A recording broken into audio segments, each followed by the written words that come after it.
from Mexico into Texas. And at this time, I'm going to sign my directive to Colonel McCraw, the Director of the Texas Department of Public Safety.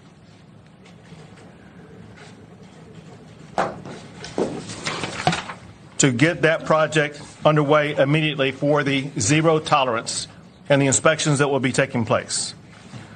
Second, to help local officials whose communities are being overwhelmed by hordes of illegal immigrants who are being dropped off by the Biden administration, Texas is providing charter buses to send these illegal immigrants who have been dropped off by the Biden administration to Washington, D.C.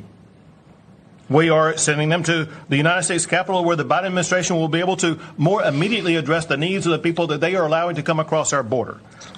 To get that going, I'm going to sign a letter to Chief Nim Kidd with the Texas Division of Emergency Management, who will be in charge of this operation.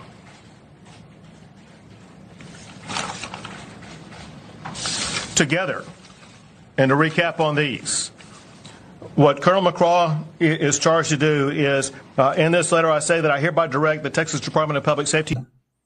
What's going on, everybody? Hope you're having a beautiful day. I want to talk about that clip that I just played of Governor Abbott of Texas busing, apparently, allegedly, illegal immigrants to Washington, D.C. And then the second thing I want to talk about is the China lockdowns. They're doing like a crazy lockdown in Shanghai and in China.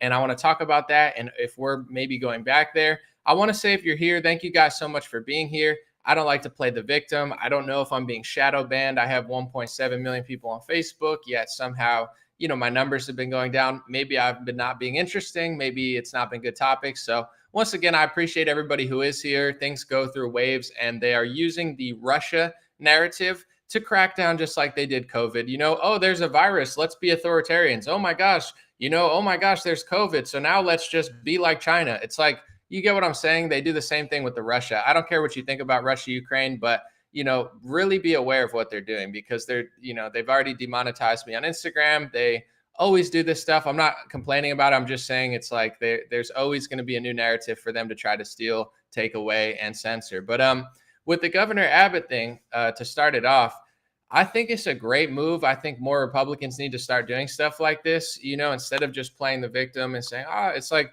yeah, I don't know. You got, Democrats want so many illegal immigrants. They want to have no border. They want you to not have a Second Amendment, and they want to have Ukraine send weapons to Ukraine.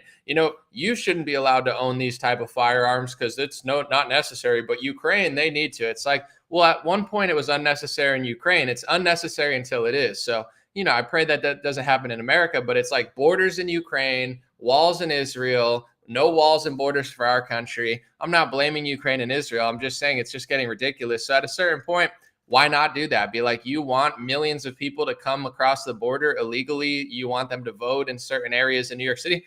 Yeah, just take them. I think it's a great strategy. It's a win-win. I think liberals and conservatives, we have different ideologies about stuff, and it's not to demonize every immigrant or anything, but it's like, at a certain point, either we have a country or we don't. We have a border. We have rules. If we don't want to, just ship them to D.C. I think it's a great idea. And I hope that more conservatives and Republicans start to get tough, like the DeSantis's and Abbotts. They're not perfect, but, we're living in two different realities. You have Democrats. They want to teach sexualization to kids at a young age, and the slippery slope is real. They don't want parents involved in teacher meetings. They, want to literally consider you a terrorist if you don't get an mRNA injection. It's time to stop pretending like we're exactly the same. I don't hate people for it. I don't judge, but I've lived in a liberal county, and then I've lived in a conservative leaning county. And I like the fact that the conservative leaning county is not like the Democrat county. So I had a great discussion with Ryan Long the other day. He's a comedian. You've probably seen his stuff. He's on the fence. He makes fun of both sides. He's apolitical. He came from Canada. But we were talking about LA and Orange County, and he was like, well, I like certain things about it. And I was like, I hear you, but like, in our counties, we have the right to be like, we don't want to be like that. If you want to do all that stuff, that's fine, but don't make everybody else have to do it. And this is really all I ask, because me and Ryan got in a great conversation. We laugh, we joke, but we had a little debate because, Ryan's one of those people that, he came to America for the, comedy, the stuff. He's from Canada. America's kind of where it's all happening. and he identified that the Toronto lockdowns were stricter than the New York City lockdowns. And then during the New York City lockdowns, he told me that he flew to Florida, and that's all good. But all I ask is for people like Ryan and others, where you don't have to be political. You could make fun of Republicans, please. Both sides are corrupt, but identify that you're running away from the left-wing authoritarians. If you can't identify that, what are you doing? You know what I'm saying? You're running away from Canada to New York, then you're running away from New York to Florida. You don't have to vote, but I mean, you really kind of should. If you're going to keep running to places that are more free, you probably should vote for the free party, or at bare minimum acknowledge it's happening. I call out Trump. I call out the corruption of the Republicans. I don't think both parties are perfect. I think the right is a slippery slope to the left. However, I do think if you leave California to Texas, like, why are you going to act like it's not the same? Then go back to California. You know what I'm saying? If you leave LA to go to Orange County and you're like, I don't care, then go back to LA if you don't care. And if it's like these people that are playing the fence. I don't care. You don't have to vote. You don't have, like, both sides are corrupt. But if you can't acknowledge the societal and mindset differences of how these places are being run, I think it's our job to educate people and be like, if you want it that way, go there. When it comes to Texas, I mean, Republican counties should get tougher. If you're a Republican county and they have all these rules, ship them to Austin. You know what I'm saying? I'm sure Austin wants that. And I like people from Austin, but why do we have to keep playing this dumb game? Like, we're exactly the same. We think the same. Yeah, we all bleed with red blood. Everybody deserves justice, freedom, and liberty, but we're living in parallel realities. So, instead of letting the left force their ideas onto you, force their authoritarian onto you, force their, border, non-border, like, who does the non-border affect the most? Arizona, California, Texas, people that are close to the border, the most affected. How are you going to let Joe Biden? Yeah, send them to DC.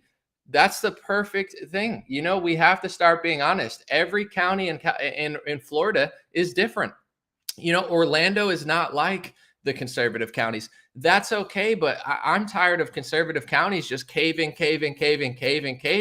It's like I'm tired of people, on the fence a little bit too, to be honest. I'm going to bring up a debate I had in 2020, and this kind of overlaps the illegal immigrant thing to the lockdowns. I debated a YouTuber called Nuance Bro. He's a good guy. We've eaten before. I like him as a person, but as like an analyst, I find him very not bright, like pseudo intellect, like kind of dummy but we had a debate in May of 2020. Okay. In May, I said, no more masks. This was my policy. I said, don't do the forced masking anymore. Open up businesses to full capacity. This is crazy. And I don't like that this is lasting so long. We can't afford to do this forever for many reasons: psychological, physical, mental, economic. And Nuance Bro, in May of 2020, he was arguing for forced masking. He was arguing for business shutdowns. He was arguing for capacity. And now 2 years later, Nuance Bro's crying about, China. Oh my God, this is too much. Well, you deserve to be in a gulag, in my opinion, because you allow the slippery slope to happen. You push it, you justify it, you gatekeep the slippery slope. It goes further and further. You're allowing it. You're saying it's a good idea. And then it goes where it's always going to go. And now all of it, you deserve it. I think he deserves to go live in China. It's like, this country deserves to turn into China. If enough people feel like that, they're conservative, freedom fighter, libertarians, but they're out here gatekeeping the loss of our freedoms. And when I was talking to Ryan the other day in the podcast, it was interesting because he was playing devil's advocate, I think, also to kind of just debate me. But he was saying, like, most of our freedom's back. Him and Nuance Bro are vaccinated. I have friends that are in Canada that can't leave the country. So it really frustrates me a little bit, just to be honest, when you have people that get vaccinated. Oh, it's not that bad. Yeah, because you caved to the system, because you caved to Big Pharma, because you caved.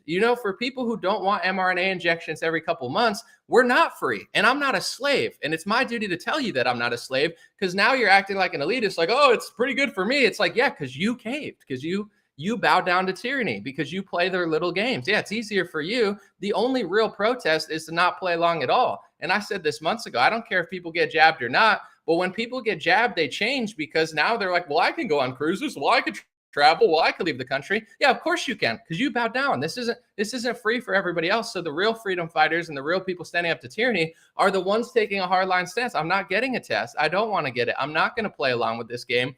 And everyone playing along to the game is really allowing it to happen. So, not just with the illegal thing, I think Republicans need to get tougher and just say, listen, we have different policies, but your policies are infringing on our our liberty, our country. It doesn't make sense to just leave the border open, 100,000 people coming a month.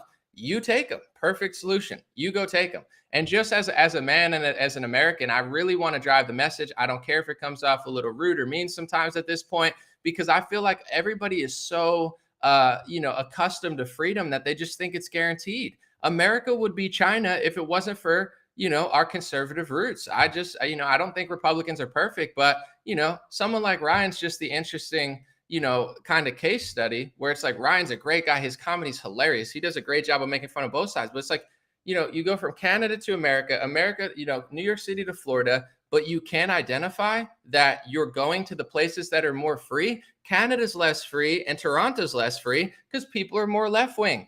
China's authoritarian. Democrats would love to do that here. So the real majority that needs to shift, in my perspective, isn't the crazy leftists. That's a very small minority. It's a bunch of moderate Democrats, moderate libertarians, moderate conservatives, and apolitical people that just sit there and say it's all okay. People like Nuance Bro that gatekeep the slippery slope and then cry when it goes too far. Bro, if you think it's okay to force mask people in May of 2020, if you think it's okay to lock down businesses, in my perspective, you belong in a gulag. You don't value freedom. You don't value liberty. You weren't standing up when you needed to stand up. And anything that happens to you or China or our country at this point, in my opinion, you deserve. I mean, why do you deserve freedom if you can't defend it? You're literally defending the idea of taking away your freedom. Democrats and Republicans, big government, force masking. You're cool with that, but you just don't want it to go too far. It's like, I'm so tired of this like weak mentality. You get what I'm saying? And I say this as a man. I'm not a slave. I'm not a prisoner. I'm not a peasant. I'm not a serf.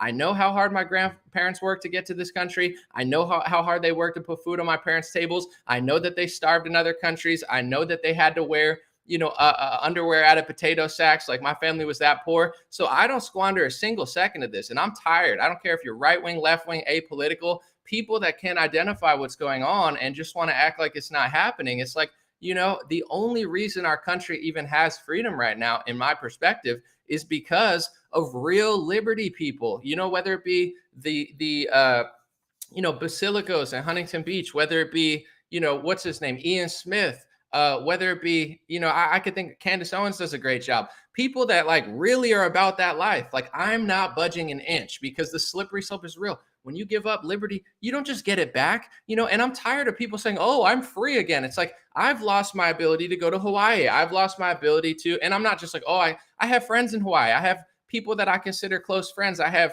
a community out there, like things that it's not just like, oh, I want to go on vacation. I love that island. I'm in tune with the ocean. Like I'm a real hippie boy out here and I can't go there. I can't go on a cruise. I don't know that I could leave the country. I'm like a prisoner of the state. Yeah, I can't go to a comedy store.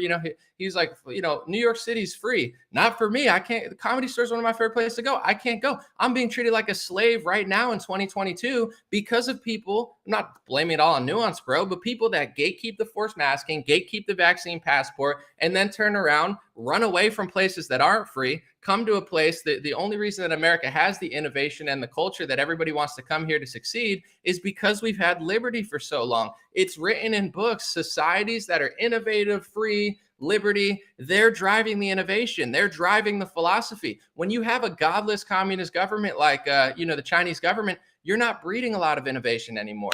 They've been innovative. I'm sure they still have some winners there, but you need to have the liberty to be able to think and speak and debate, or else everything leaves. I'm so hardline on free speech. I'm so hardline on bodily autonomy. And it's like the people that, want to just cave. I don't care, but at least turn around and admit like, yeah, I'm part of the problem. And, it's not free for you, but it's like people get a vaccine and all of a sudden they're like smug. They're like, it's not that bad. It's like, yeah, I mean, it's not bad. Yeah, my life is fine. I don't have to wear a mask or do anything because I live in a conservative county, but I can't go to LA, but I can't go to New York City. So what I'm asking is for conservatives to really step it up. Don't let Orange County turn into Los Angeles. Don't let Texas turn into New York. I mean, Texas in many cases already has turned into New York in some places, but it's like, if all these policies, they're just trying to screw you over, it's time to play 5D chess. Do what DeSantis is doing, pass some bills, do what Governor Abbott's doing, send them to DC. You want 100,000 people crossing the border every month? Then you take them right on your doorstep. That's the right solution. That's how we have to be. And conservatives, despite the fact that media is always saying, oh my God, conservatives are so mean, conservatives are so tough. Some are. There's some dicks out there. Everybody knows like a douchey conservative for sure. But in my opinion, Republicans are too nice. they're too nice, it's whatever. It's not really whatever though. At a certain point, yeah, do your stuff, don't cry about it, but one of our leaders has to do something. We can't have Sean Hannity selling the Ukraine war on television, Donald Trump running around selling Bill Gates vaccines. That's not leading us to a solution. We need people. Governor Abbott's not perfect for sure, but someone actually putting their foot down when they have power, wielding it, and stopping the slippery slope. Like, stopping the slippery slope of forced masking, forced injections isn't saying I support half capacity. In my opinion, if you support half capacity and forced masking, you belong in a gulag. And I'm not going to put you there. I don't believe in that philosophy. I'm just saying, like, if you lose everything, I don't feel bad for you. You lose, and then gatekeep the lose. That's all they do. It's like, well, this isn't too bad. It's like, bro, what? You know what I'm saying? Millions of nurses getting fired, millions of, workers getting fired, people being kicked out of jobs for 30 years. Yeah, it's not that hard for me or you or some other, but you can't even identify how evil this is. Millions of elderly people stuck in their houses. It just blows me away. And this is the main thing that why I don't just yell at leftists all the time. Like, yeah, I complain about the left. I think they're doing the worst job. But I'm not one of these people that just makes fun of the left 24/7, like, haha, look at them. Because the real silent majority now is conservatives that know better, Democrats that know better, Republicans that know better, libertarians that know better, nonpartisan people that know better, that sit there and do nothing. That's the problem. It's not the fringe leftist psychos. That's a very fringe minority. Even with all the propaganda for the pronouns in the bio, it's not that common in mainstream society yet because it's just kind of weird and it's not necessary. But you get what I'm saying? Like, everybody's like, let's just make fun of the radical left. No, call them out. Definitely hold them accountable. You know what I'm saying? Don't just allow them to do whatever, like debate their ideas with, peaceful common sense. But the real problem is Trump voters, Republicans, who just do nothing. They vote for Trump, they put on a mask. They vote for Trump, they go get their shot. They vote for Trump, they gatekeep the, it's like that's the real majority is people, whether they're moderate Democrats or moderate Republicans, that know what's right, but refuse to do anything because it just feels like the safe route to keep going along. But, it starts with respect for yourself. I'm a chill person, a peaceful person, but the government is not leaving me alone. They're trying to tell me what I put into my body. When childhood obesity skyrocketing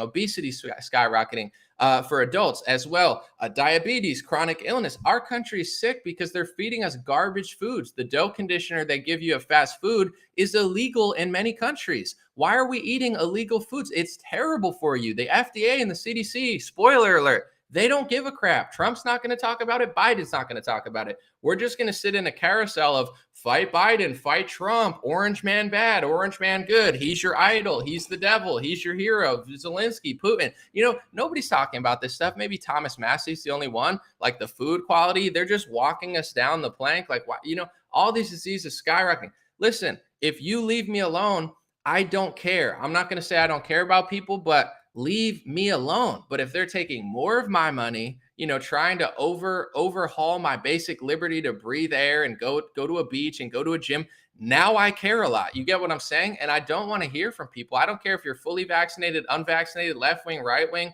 I don't want to hear from people. Oh, you don't really lose anything. I've lost, like, I would say, I work my ass off, and the things that I like to do when it comes to travel and when it comes to seeing the world and enjoying myself, I've lost like 80% of that, and I'm still not getting it back. I'm banned from my favorite corporation that I used to go on cruises from. I'm pretty much barred from Hawaii until they get their shit straight because I'm not taking a PCR test.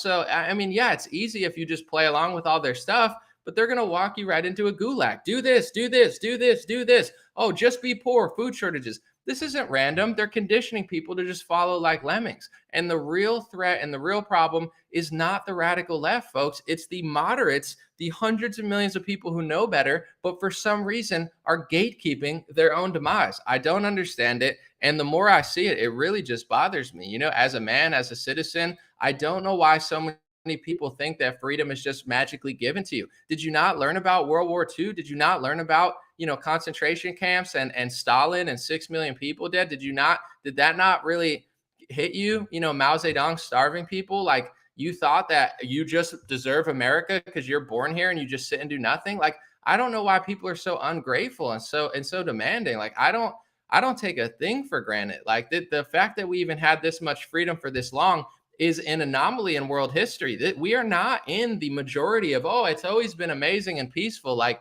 it literally hasn't. You know what I'm saying? Big bank take little bank. There's very little room for anybody outside of royal families and conquistadors. This is like a small philosophical, the Constitution was like a philosophical document that stood a couple hundred years against all odds. Most things don't stand that long. And we're at the very end of it trying to, I'm trying to save every little bit of freedom I have, because every time they take it, we're not getting it back. And people are like, oh no, we got our freedom back. It's like, dude, they took 50 things and gave us back 20 things. Do the math. You still lost 30 things. You know what I'm saying? I'm not trying to be rude, but I mean, talking to Ryan, I had a good debate, but he's like, oh, there were, right wingers fear mongering. It's like, bro, they took like 50 of your freedoms back and gave you back like 20. That means they still kept 30. That's called the slippery slope. That's why we are where we are. I'm grateful. God is great. I'm glad to be here. But, seeing people get their bank accounts frozen, stuff like that, it's like, I see where this is going. It's already affecting me. I'm already working against the current. I'm seeing certain things shut down. It's not a huge deal. I'm not going to act like it's going to ruin me or anything. But in America, it's like you don't just get freedom. The only reason, I'm going to say it one more time, and then we're going to move on. The only reason we have freedom in this country right now is because of people like me, Ian Smith, people, Bryson Gray, people that say, I'm putting my foot down. If everybody acted like these people gatekeeping their own demise, we would be further. We would be China. Why do you think China is how China is? Why do you think Canada is different than America? Why do you think Australia got a harsher lockdown? Because the people don't have that 1776 energy. They weren't born on guns. They weren't born on free speech. They weren't born on liberty. They were born on, the government would never do that to us. And then they did do that to them. So, it's like at bare minimum, I would think if I was someone like a Nuance, bro,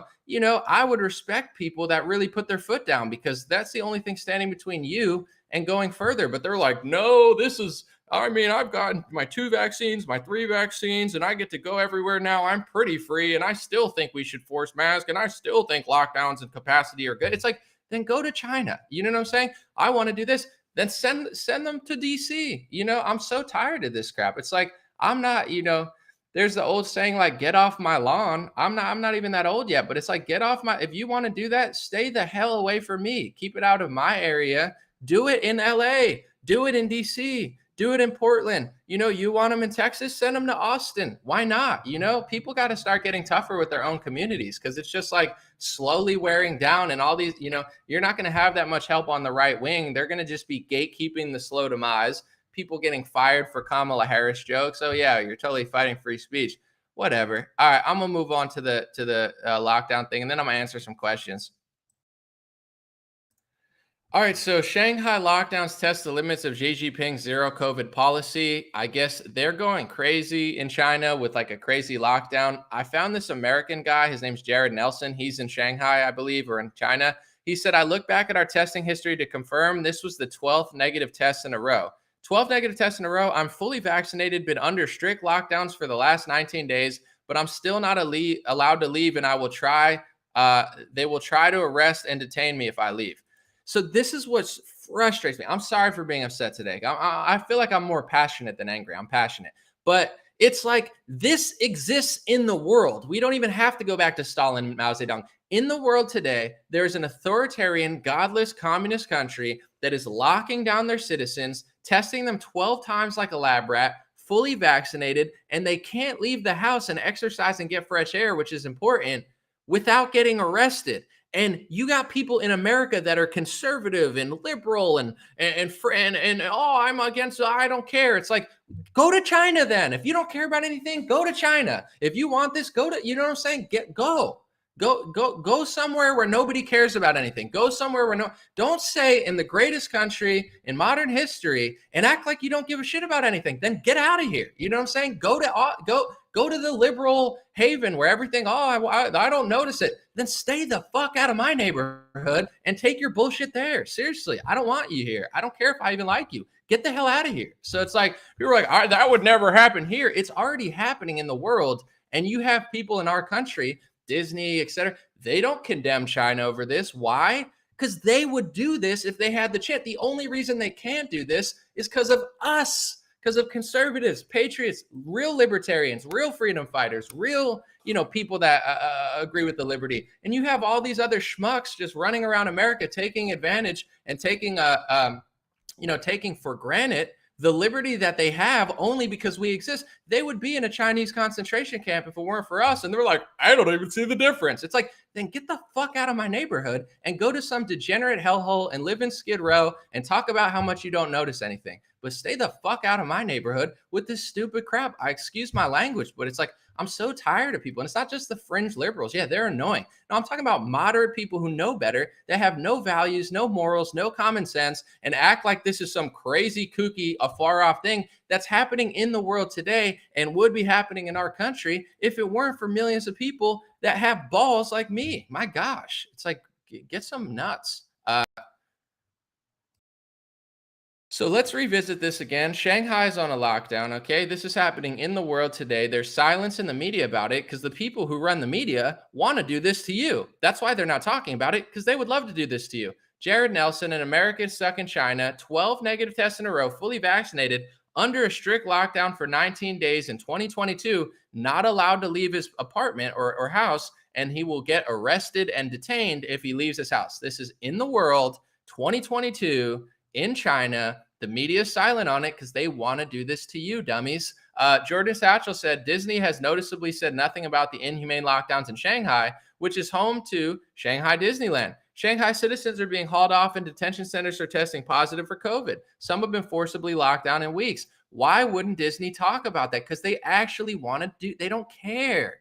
You get what I'm saying? The only reason that our country is not in that predicament is because of people who actually give a shit. So, it really boils me and sets a fire in my soul when I see people that are on my side gatekeeping my demise. You want to go off and get injections? That's okay. You want to live in a failing city? That's okay. You're okay with high crime, then just go there. And most people that are okay with that type of stuff, it's like they don't have a family and et cetera, where it's like, I don't care what people do, but it's like, some people want to raise their kids and use the park instead of having like degenerate crackheads shitting in the park. Like that's too bothersome for your lifestyle. Then who cares what you think? You know what I'm saying? It's like people got to start really, you want to talk about gatekeeping, start gatekeeping your own neighborhoods. You know what I'm saying? Like be strong, put your foot down. Yeah, you want that? Send them to DC. You want that? Go to LA.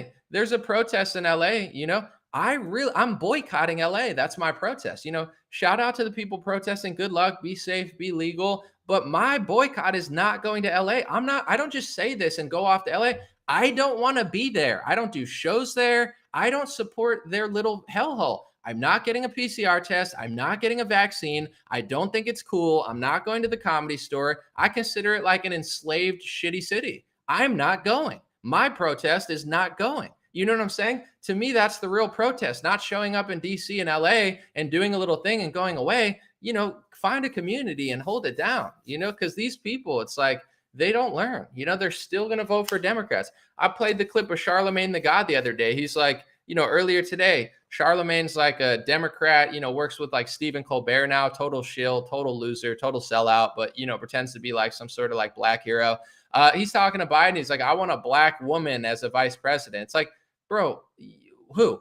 Candice Owens? You want you don't want Candice? Oh, you don't want a black woman. You don't know what you want. I want a black woman you want a female version of Clarence Thomas as the VP? No, you'd be crying. So stop acting like you care about race and gender. Like it's like these people and then they're like, oh, Joe Biden tricked me. Like, because you're dumb, Charlemagne. You're an idiot. Or you're just lying and sucking up money. Maybe you're just an elite now. You hang out with Stephen Colbert. Like, you deserve to be tricked because you're easily trickable. The most easily trickable people are always crying about being tricked. Like you're asking for a gender and a race, and then you get that and you cry about it. Now you get the top cop Kamala Harris, who shares none of your values because all you cared about was race and gender. What else do you really deserve, dude? You vote for that party in 80+% and then act like everybody else is a racist for trying to tell you that freedom and liberty is actually coming from the other way. The Ron Pauls, the Trump's not perfect, but it's like that's going to save you money. That's going to put a barrier between you and big government. That's going to put a barrier.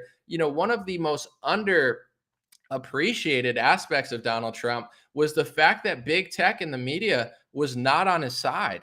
That's a really good thing. It would be nice if the media was nicer to Trump, but it's actually a good thing to have space between the president and the media. With Joe Biden, it's like a state media. He's eating ice cream. He looks like such a patriot. It's like a propaganda unit working with the president. It was a great thing to have some space between big tech and our government, because once big tech merges with the government, now you have a very communist style ruling going on. They've taken over 90 something percent of all communication being, communicated. They lock down.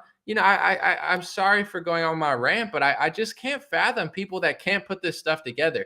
Big tech has swallowed up 90+% of the communication that people have. The only communication outside of big tech that people have is in person. And in March 2020, they took away your ability to speak in person, and they made you only communicate on their platforms.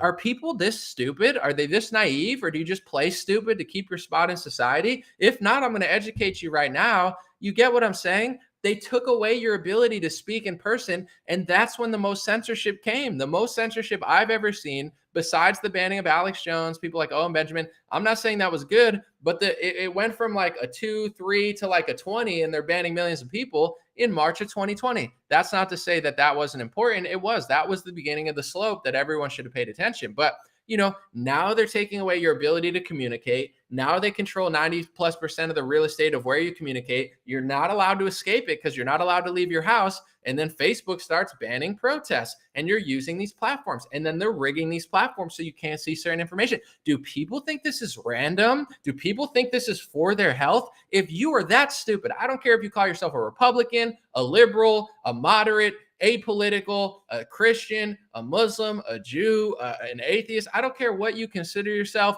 If you're that naive to think that all just spontaneously happened and it's just a mistake for your health, you belong in a Chinese style gulag. And I don't say that I want you there. I don't believe in violence, and I don't believe in forced labor like that. But at a certain point, I don't feel bad for our country anymore. And that's the point I'm trying to drive home.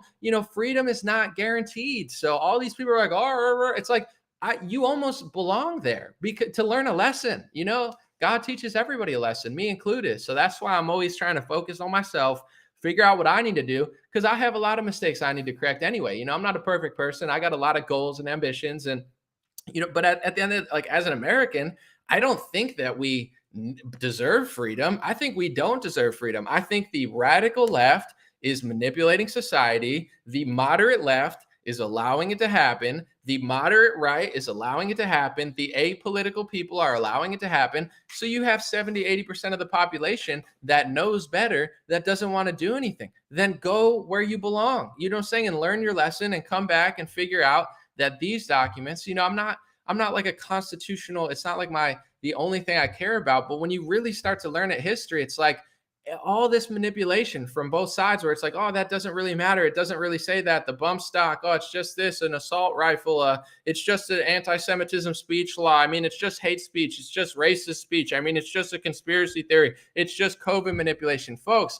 this is both wings of the party. Left is worse, obviously, but they're trying to convince you that these documents written 300 years ago, 200 something years ago are wrong and they're right. Because, your freedom and your ability to express ideas is just too hateful now. After 200 successful years, now it's just too hateful that it's really going to screw things up. No, it's not going to screw things up. Who are they banning? Are they banning the worst people? No, they're banning the best people. They're banning the most interesting people. They're banning people that are outspoken. They're not banning the dumbest people. The dumbest people get, front row tickets to be a freaking View. The dumbest people go on The View, The dumbest people don't get kicked off of social media. They go on The View, and, they get to talk for millions of dollars and just brainwash people. So it's that's my message of the day, folks. Between the Governor Abbott and the China lockdowns, I think the overarching theme is America. The only reason that we have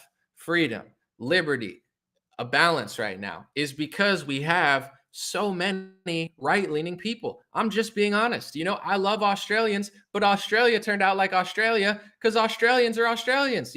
Canada turns out like Canada because Canadians are Canadians. And America is in the balance right now because of Sorry, not the left-wingers who act like Canadians, not the left-wingers who act like, Australians, not the people who come to this country and don't appreciate it, not the people who were born here and don't appreciate it. This country is still hanging on by a freedom thread because of the millions, tens of millions, hundreds of millions of people who believe in the First Amendment, the Second Amendment, their basic freedom, people that didn't bow down to the PCR test, people that didn't bow down to the forced injections, people that didn't bow down to the forced masking. That's the only thing standing in the way of you and total tyranny. And if you don't think so, I'll break it down and make it completely obvious. People like Liana Wen from CNN, okay? Liana Wen, she was just like mask, mask, mask, vaccine, vaccine, vaccine for 2 years and totally just, convinced her audience that freak out, wear masks, get vaccines, be afraid. So then when Liana Wen turned around and said, hey, it's time to go back to somewhat normal, she tried to like put them back into like the real world. They don't want to go back into the real world. It's like Frankenstein. If you ever know the old Frankenstein story, you create a monster and then you don't know what to do with the monster. The monster grows out of your control and you can't stop it. That's what the media has created with these people. So now the media and the Democrats, they want to somewhat go back to normal, I think, because they're realizing it's politically horrible. They're losing the masses. They're losing Virginia. They're going to lose the election. They're losing moderates. They're losing to DeSantis. They make a big stink, but it's becoming less and less popular. So now they're trying to like deprogram their audience and be like, no. We got to go back because it's not popular. We are saving your life. You're welcome. And it's not just me. I'm not like, oh, I'm so special. Millions of patriots are saving your freedom, your liberty. So instead of crying about us or playing in the middle, you should be thanking us because we have shifted the Overton window at least enough where the media and politicians need to back off because their betting odds are like 15% in the midterms. They're getting blown out in the polls. So now they're trying to back off it. And guess what's happening? Their audience can't handle it because the small minority of people who like watch CNN all the time are programmed beyond belief. So if people think, oh, the right's just as bad as the left, listen, I believe at this point, people like Sean Hannity and Donald Trump are pretty much controlled opposition. I mean, I don't know if they're purposely doing it or not, or they're making mistakes, or they're just old, or we disagree, but I don't even like the Republican Party. With that being said, there is no equivalent when it comes to energy and spirit of the bases. As much as MAGA probably hates me for calling Trump that, I appreciate MAGA. That's why I push MAGA, because I'm like, the left is not going to save this country. It's going to be the people who actually value family, freedom, God. That's important, so don't get fooled by the big, the big Trojan horse. Don't lose your soul and lose your mind over a little sneaky clown. But in general, I see the right as like the energy that's keeping the country intact, so I'm just, that's my message for today, without saying too much is like, if everybody was like Canada or everybody was like Australia, or there were no people that were pushing back against the tyranny and everybody was like a Liana Wen viewer on CNN, this country would be in a China-style lockdown. I guarantee it. They want that. The people who watch CNN, it's a minority of people. They want a Chinese-style lockdown. That's their ideal form of godless authoritarian government. They are so afraid of the virus, so afraid of everybody else, so afraid of air, so afraid of showing their smile, that they would want that if we didn't exist, So I thank you, not just myself, I thank everybody who's watched any of my videos. I don't care if you disagree with me. I don't care if you hate me. If you value liberty, I appreciate you. I don't care if you get mad at every single Trump thing I say or everything. I don't care.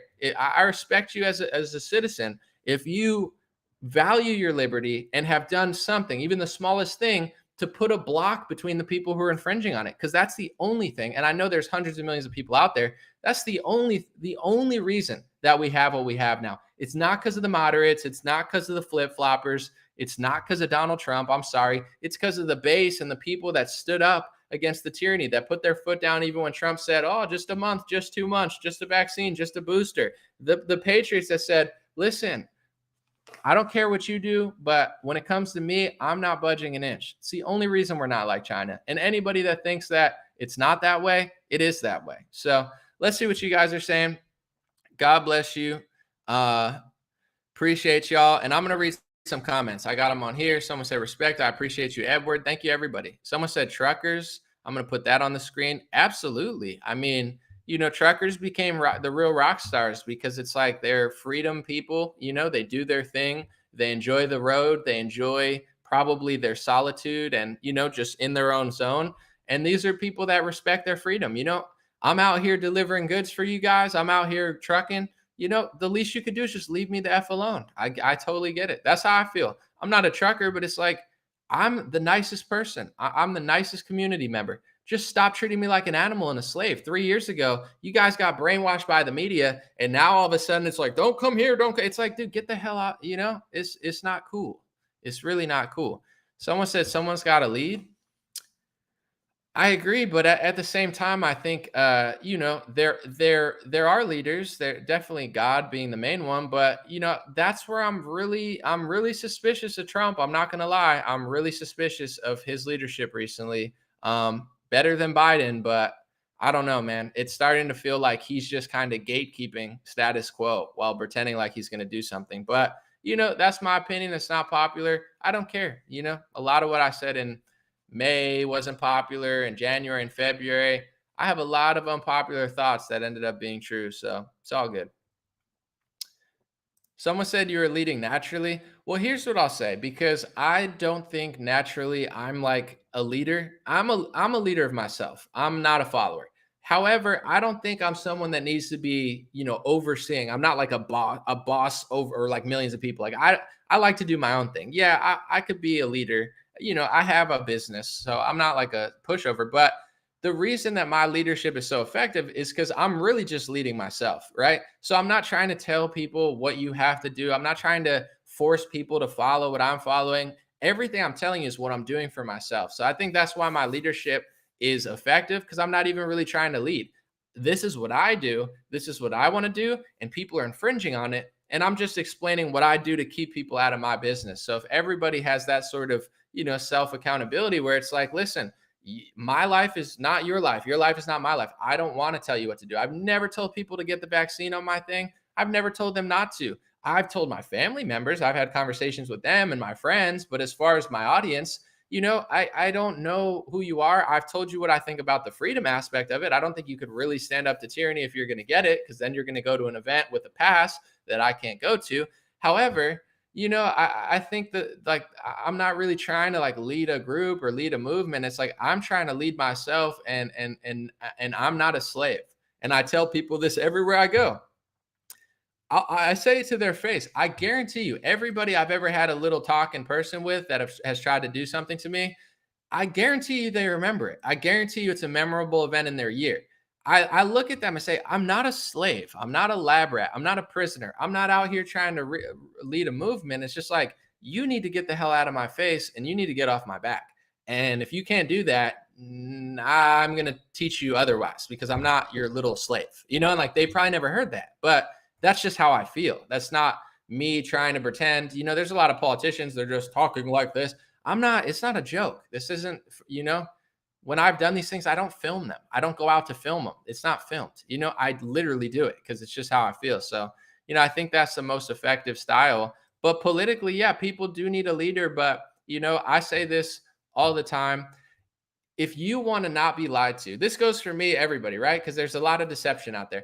The best way to not get lied to, whether it be by Republicans, Democrats, the media, Fox, CNN, you have to be honest with yourself. There's no way that you're going to be able to maneuver through the lies if you don't take control of your own life. Once you don't lie to yourself, right? A lot of people play the victim. A lot of people are, in denial about certain things.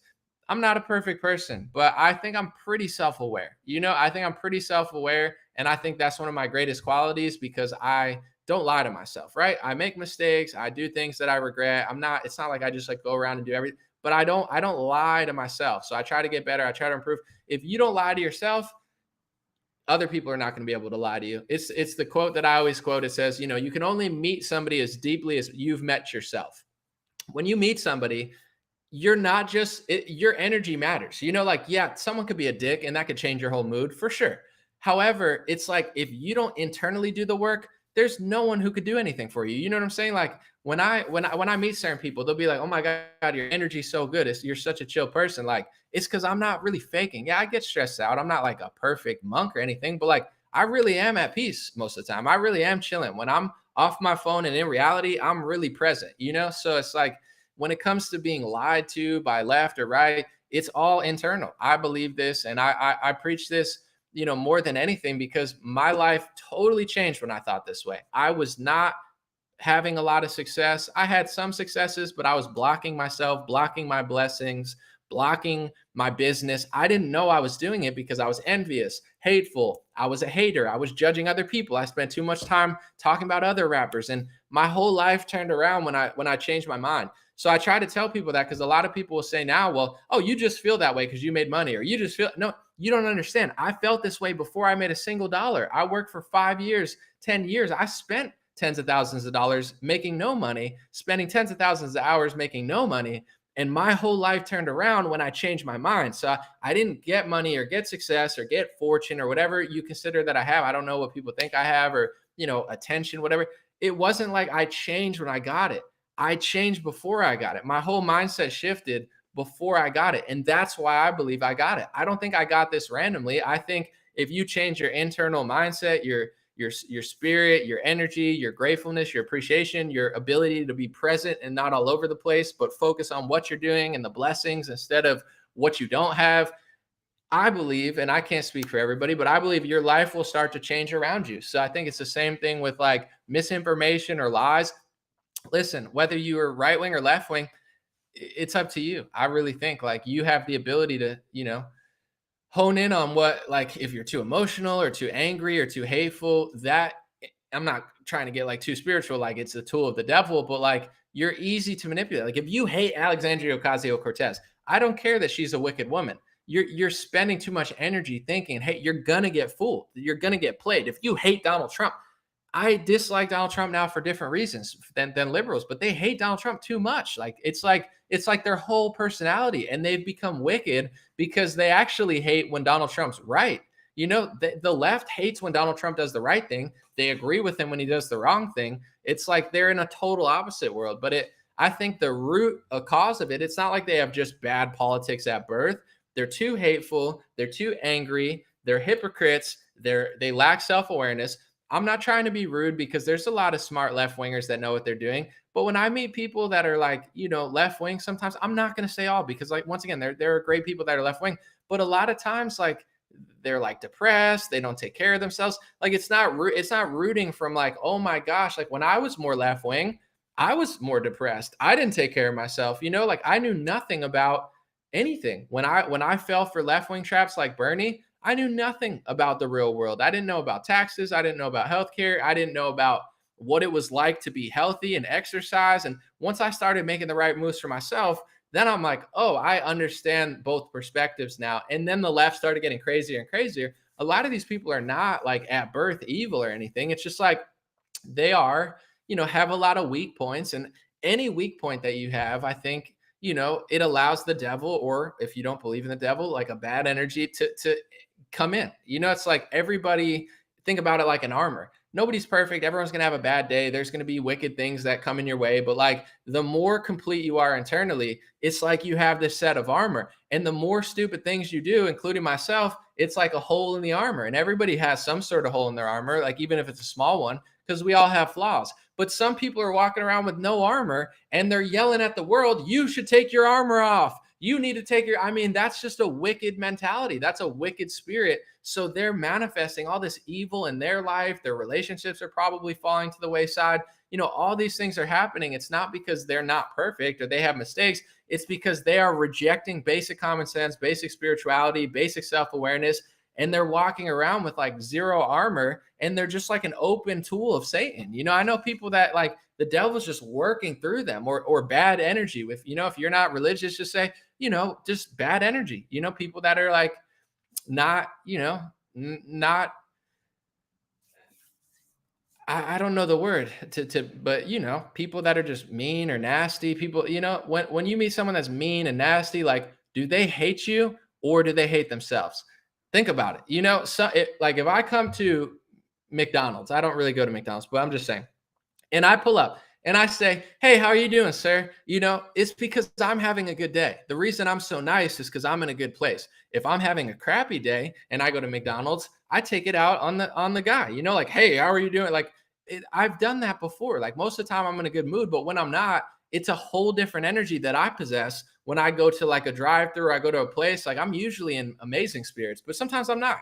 And when I'm not, it's not like I'm mad at the cashier. It's like I'm mad at myself, or I'm having internal issues, and your internal issues project onto others. So I feel like, when people are doing stuff like that, that's kind of the gist of it. They're like, they have issues. They're not, it's not like they mean to do it. Some of them do, but it's like some people just let their issues become their identity, and that's where I disagree with like a lot of the left sort of stuff, where like, with all the LGBT stuff, like if you do certain things, like I'm not going to know or judge you, but if you make it your whole identity, now you're asking people to judge it. You're taking your sexuality. It's like being Kim Kardashian and Kanye West. Like they're taking pictures everywhere. Will and Jada Smith, they're taking, and now, oh, don't talk about us.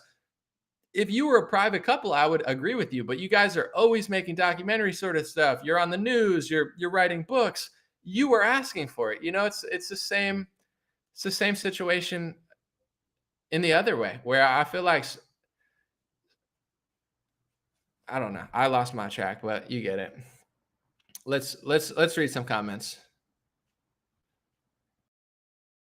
Someone said not getting fascist book notifications.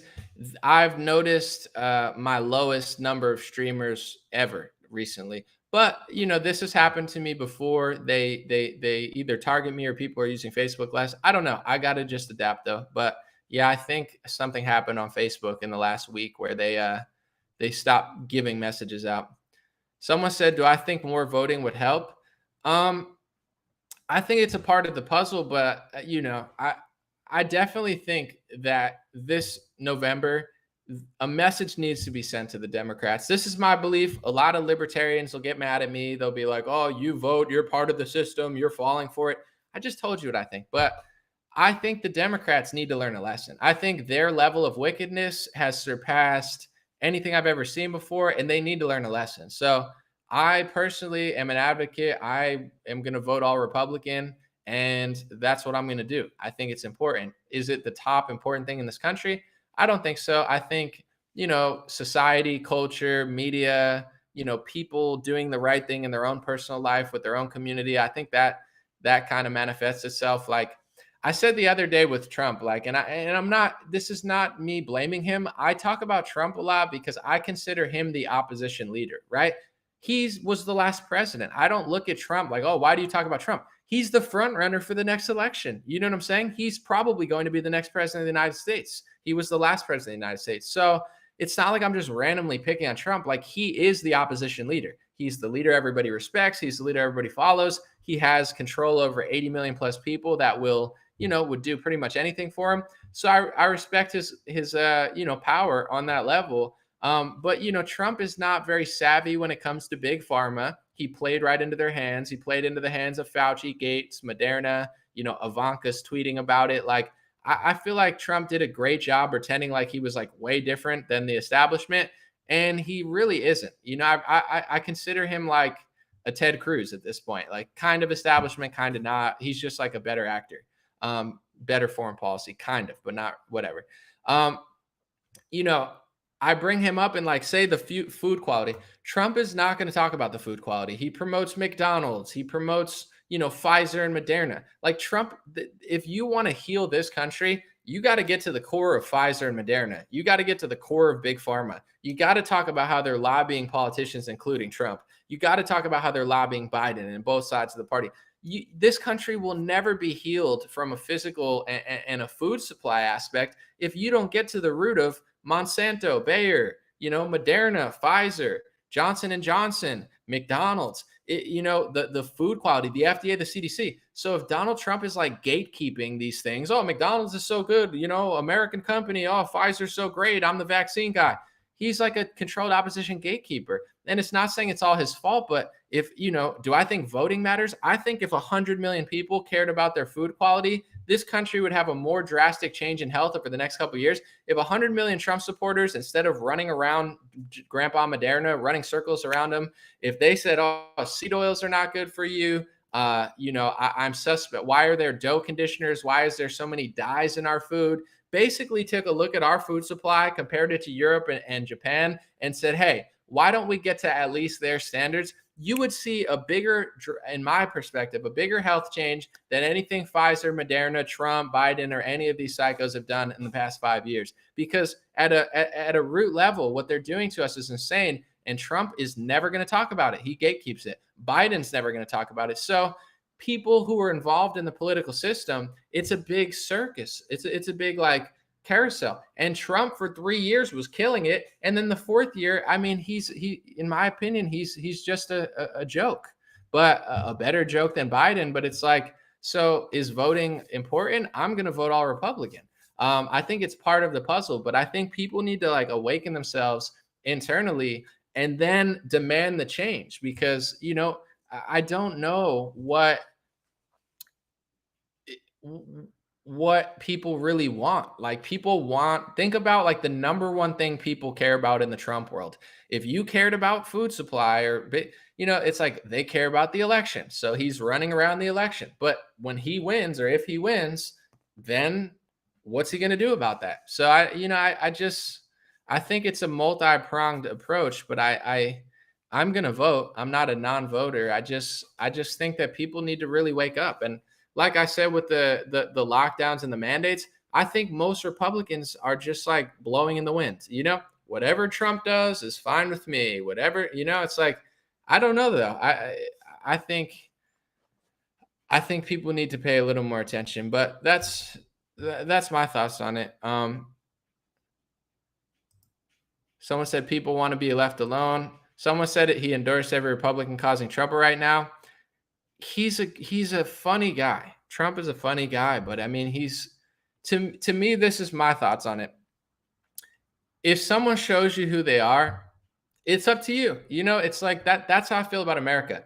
The Democrats have shown you who they are. Trump has shown you who he was. The Republicans have shown you who they are. The food industry, everybody's shown you exactly who they are. Fauci, the FDA, the CDC. So if 80 million Trump voters are going to look at Trump and say, hey, he's a better option than Biden, I agree.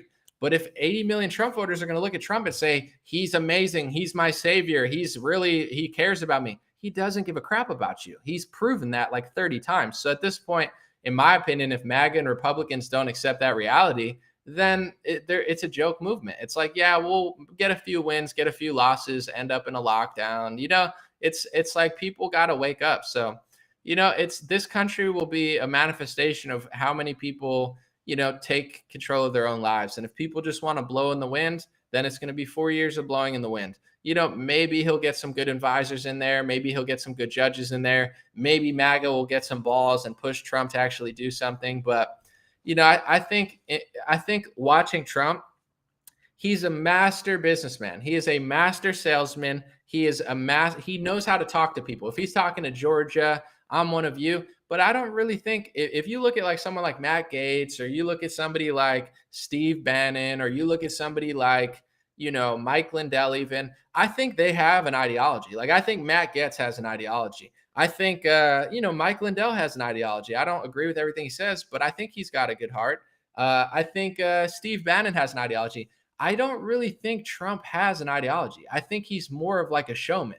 So a lot of the early Trump was probably like Steve Bannon and the Tea Party agenda. And then when he got rid of them, he's with Jared Kushner, he's with Pfizer. Like, I think Trump is kind of like a big clown, actually. I don't think he's someone that's like really Christian.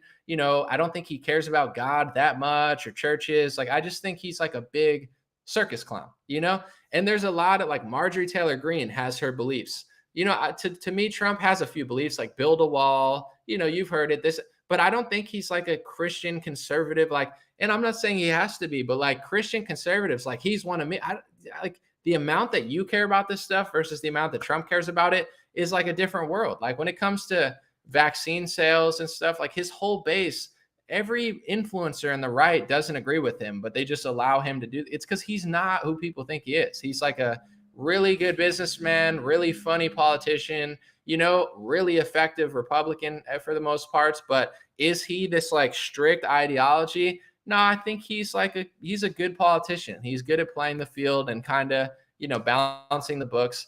I just, that's kind of my take on him. I don't think he's as principled as a lot of conservatives are, but he's such a likable guy that people are like, whatever, I don't care. But at the end of the day, I think like when you feel it in your soul, like when Trump really feels something, he goes for it. But with the like lockdowns and stuff, like he didn't really have a stance. You know what I'm saying? He was like, I'm gonna open, I'm gonna close, I'm gonna do this, I'm gonna do that, I'm gonna sell shots, I'm gonna sell the booster. I did the Moderna, it's my greatest accomplishment. Like he's not this ideologically principled, soulful person like working on behalf of God. He's like a sleazy pharmacy salesman, like, person with the ability to talk to rural people in a blunt manner, so they think he's one of them, but he's really not. I mean, watch the video where he's selling. I mean, I just want to give you like a quick example. Watch the video where he's selling the idea that Governor Kemp is wrong, he's right, and they should stay locked down and just wait for Fauci and Trump's orders because, he loves, like, listen to how he puts on a show. I love Georgia. Like, he's a great sleazy snake, really. Told the governor of Georgia, Brian Kemp, that I disagree strongly with his decision to open certain facilities which are in violation of the Phase 1 guidelines for the incredible people of Georgia. They're incredible people. He's selling a lockdown. The incredible people of Georgia. Like he's like a big circus showman, He doesn't have the energy of Basilicos and Huntington Beach. He doesn't have the energy of Ian Smith. He's not a libertarian. He's not a conservative. He's a politician. He's just a really good one, where he can sell fish. He could sell water to a whale. He could sell salt to a snail. He could sell lockdowns to Georgia, Oh, the great people of Georgia. I love you. I love you. It's like a big show. He's like a big showman, but push comes to shove. And I think time tells all. I don't believe he has the values that people think he does. I don't think he has the soul or spirit that people does. I think he is really a somewhat soulless, sleazy salesman who just has done enough for rural America where they think that he's like super principled, but he's like really not. Even with like H-1B visas. I wish I could find that clip, but Laura Ingraham was talking to him about H-1B visas, and Donald Trump was like a liberal. He knows how to sell a liberal point to a conservative. Like Laura Ingraham is like a real conservative, She's like, but you promised you weren't going to do this and give these jobs to illegal immigrants. That's what you campaigned on. And Trump is like, well, it's not just the bad ones, it's the smart ones. He's a master salesman. I'll find the clip for you. I'll put it up. But it's like, I watched him on Fox News a year before the pandemic sell the idea of employing illegals as this like right-wing thing when it's not. It's actually so far left that even Bernie Sanders used to be against it. So Trump moved the Overton window on illegal, H-1B visas.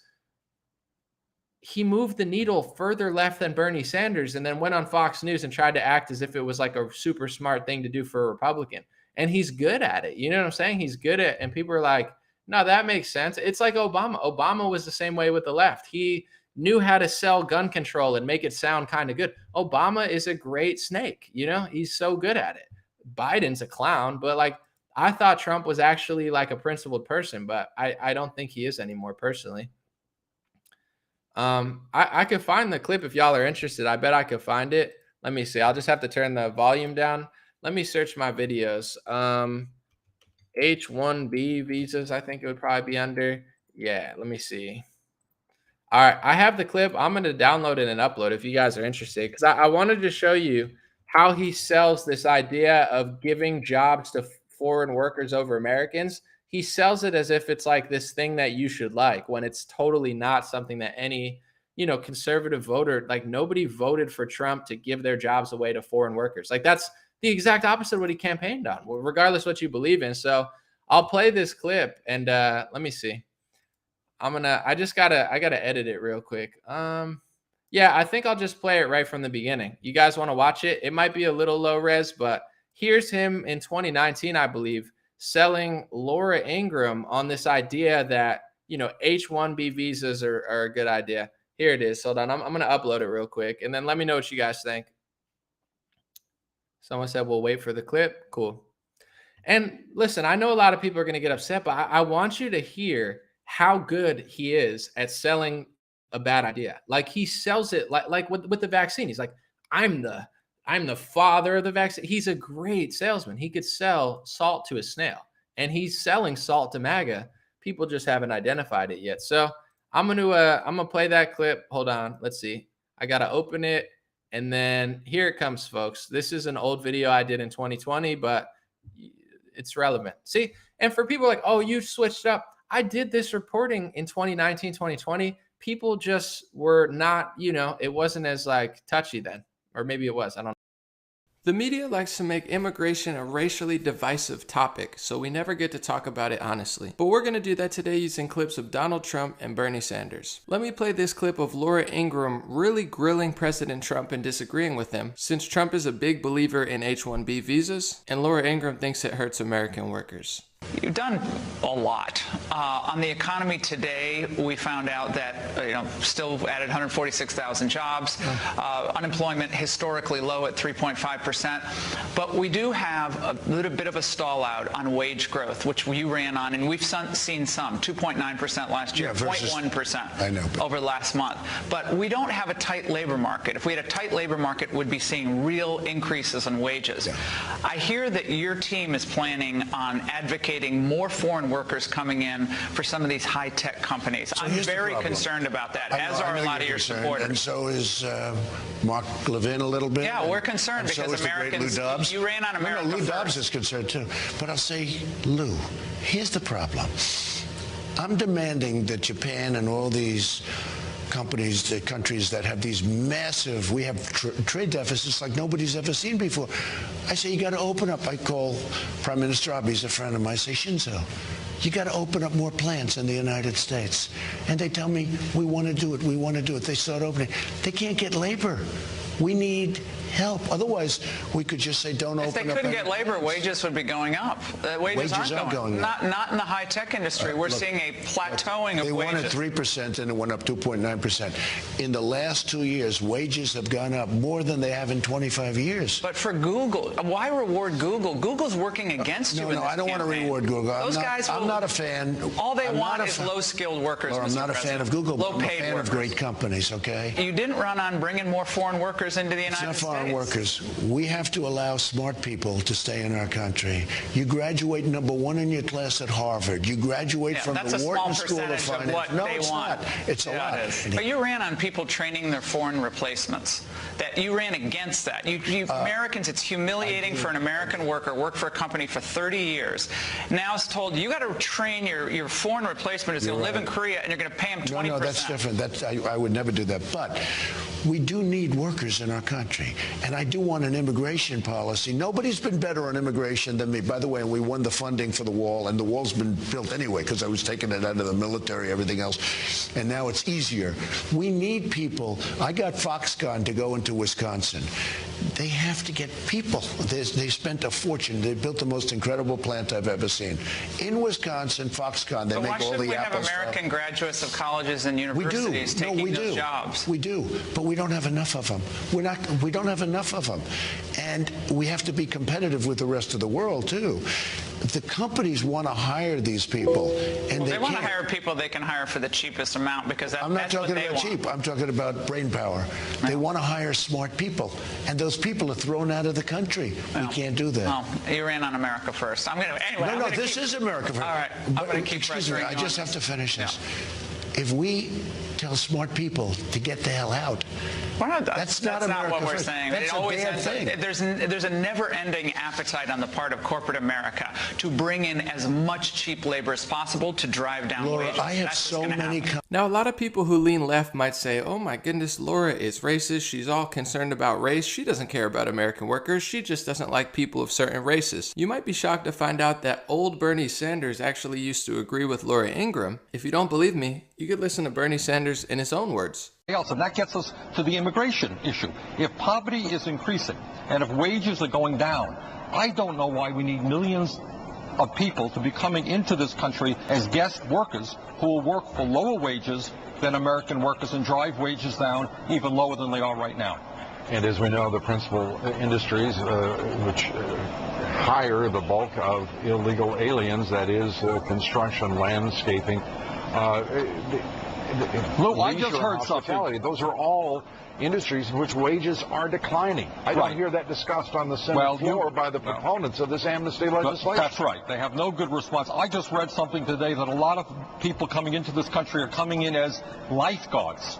I guess we can't find, that's right, we can't find American workers to work as lifeguards, and the H-1B program has teachers, elementary school teachers. Right. Well, you know. Yeah, and that H-1B program, we got to watch Senator Ted Kennedy sit there with the sole witness being one Bill Gates, the world's richest man, tell him he wanted unlimited H-1B visas, obviously uninformed as to the fact that 7 out of 10 visas under the H-1B program go to Indian corporations that are outsourcing those positions to American corporations in this country, and that 4 out of 5 of those jobs that are supposed to be high-skilled jobs are actually Category 1 jobs, that's right, which is low skill. Well, you raise a good point, and that this whole immigration guest worker concept is the other side of the trade issue. On one hand, you have large multinationals trying to shut down plants in America, move to China, and on the other hand, you have the service industry bringing in low-wage workers from abroad. The result is the same. Middle class gets shrunken and wages go down. Senator Bernie Sanders. All right, so if y'all were following that, Bernie Sanders used to be further right on H-1B visas than Donald Trump. Donald Trump went further left than Bernie Sanders. Bernie Sanders was like, why are they bringing in lifeguards and teachers on H-1B visas? They're trying to replace American workers and lower wages.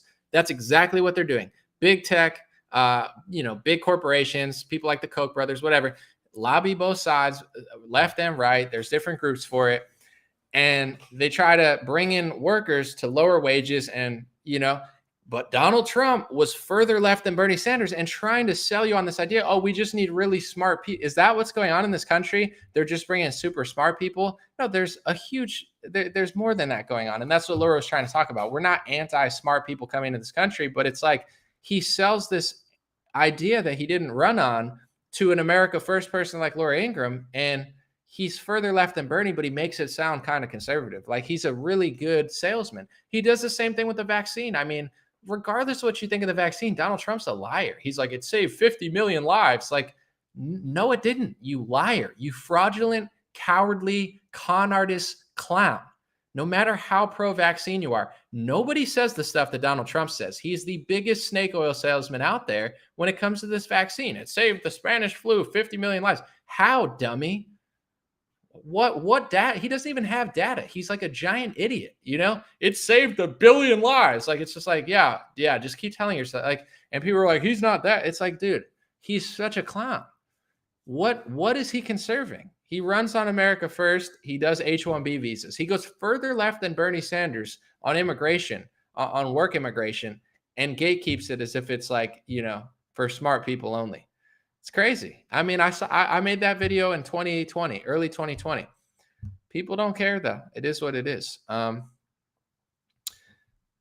Let's see. All right, we'll answer a few more questions. Hopefully people like that. Paula said you're missing it. Wow, bye. Or wow, I don't know. Never forget the snake poem. I remember it. Someone said he was against it at first, then he went all over the world listening to everybody that was involved and changed his mind. Somebody changed his mind. Here's what I'm talking about with Trump, though. It's okay to learn and evolve, but if you have this leader that has no ideology and he's always getting his mind changed by foreign leaders, Bill Gates, Jared Kushner, why do people like him so much still? Do you get what I'm saying? The whole reason I like Donald Trump, he's not somebody who's going to bow down to Klaus Schwab. He's not going to bow down to Bill Gates. Now the excuse for MAGA is he got his mind changed. He always gets his mind changed because he has no ideology. He doesn't care about God as much as he pretends. He's not as Christian as he pretends to be. And I'm not acting like I'm gatekeeping Christianity, but Trump is just a big con.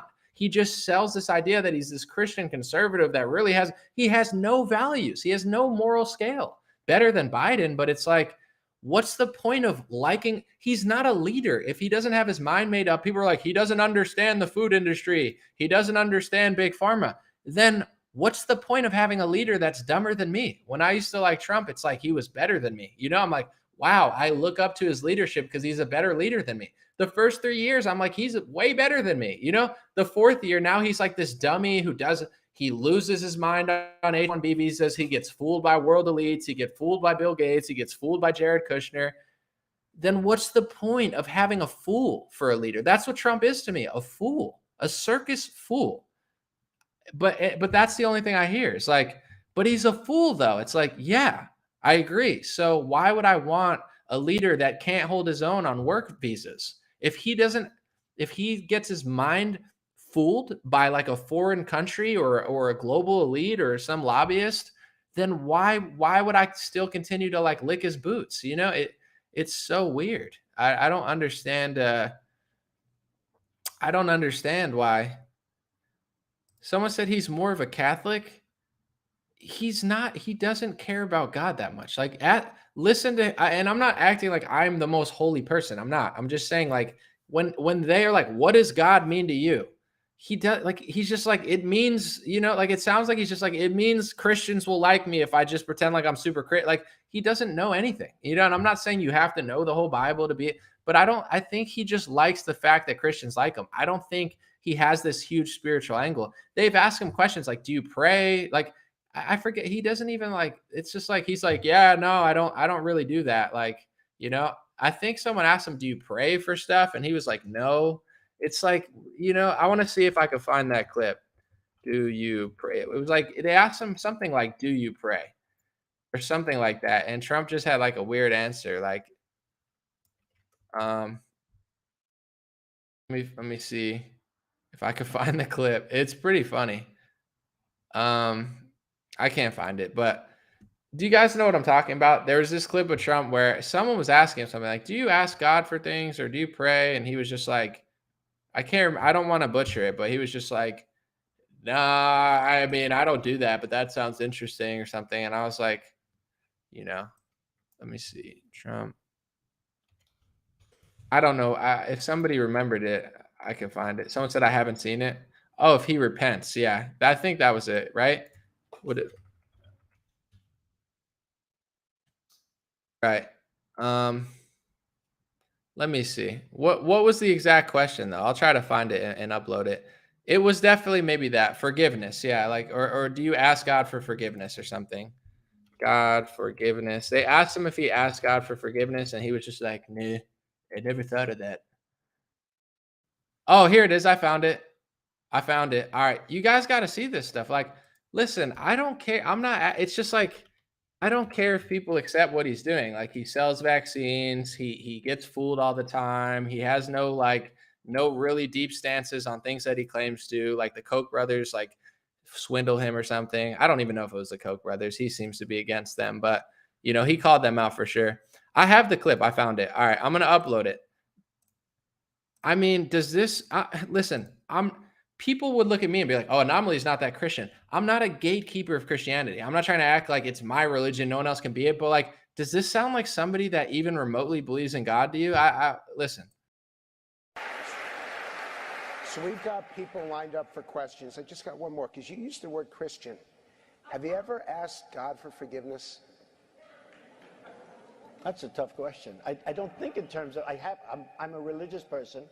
Shockingly, because people are so shocked when they find this out, I'm Protestant, I'm Presbyterian.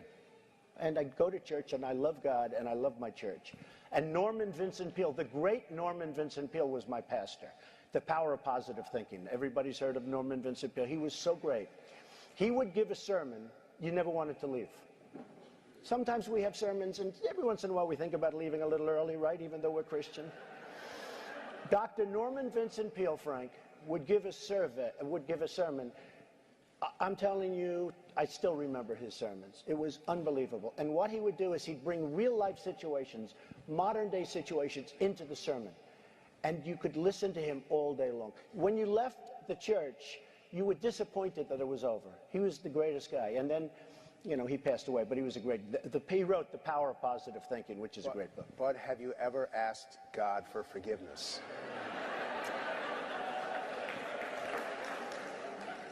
I'm not sure I have. I just go and try and do a better job from there. I don't think so. I think if I do something wrong, I think I just try and make it right. I don't bring God into that picture. Does that sound like any Christian ever? You ask God for forgiveness. Trump always does this. He doesn't answer any questions anymore. Like, he'll go on a 20-minute rant about Joe Biden falling downstairs, and they're like, the question was about mandates. He'll be like, hey, so the vaccine. They're like, that wasn't the question. He goes on a rant about his but have you ever asked God for forgiveness? I don't think I ever have. Listen, everybody has their own style, but it's like, I don't think he really thinks about God. Like, I think he kind of has like this narcissistic ego thing where like he thinks he is God, and it's like, you've never asked God for forgiveness? I mean, I guess that I guess there's some Christians who've never done that, but that's kind, in my opinion, that's a little weird answer. I think, I'm always thinking about, man, yeah, getting better for sure, not just using it as an excuse, but I don't know. To me, it just doesn't sound like he just plays this game. Like, here's the question. Hey, let me tell this funny story that everybody likes. Ha ha ha. And they're like, yeah, but you didn't even answer the question. It's like when Maria Bartiromo said, what do you think of the mandates? And he went on this crazy tangent that had nothing to do with it. I'm going to play this clip, not the whole thing. Listen to the question that Maria Bartiromo asked. Like, to me, this is piss poor leadership. Ask me about mandates. Ask DC Drano about mandates. Ask Candice Owens about mandates. Ask DeSantis about mandates. Ask any Republican leader on the planet about mandates, and they'll immediately... I could talk about mandates for an hour. I could go in on how much I think mandates are evil. Listen to Donald Trump on mandates. It takes him 3 minutes to even answer the question. Like, this guy is so full of shit. It's ridiculous. Like, I can't believe, maybe he was a good actor before, or maybe he wasn't doing this, but ever since 2020, I just keep seeing this. And I'm like, this dude is such a snake. Like, listen to her question. Think about what's on the table when it comes to mandates, and listen to how Donald Trump answers this. It's literally crazy. I want to get your take on needing proof to go into restaurants, needing proof of a vaccine to go into certain stores. Your thoughts on where we are with these new mask mandates coming back. And now the FDA has approved a coronavirus booster shot. The administration is getting set to recommend a third shot for the fully vaccinated. Sir, would you get a booster shot? Let me tell you, I'm very proud of the vaccines. The vaccines weren't supposed to happen for 3 to 5 years. I brought the FDA in. Nobody has talked to the FDA like I did. They don't like me very much. We have a vaccine, and it's saving millions of lives throughout the world. I think we'd have a Spanish flu situation like in 1917. I really do. I believe that.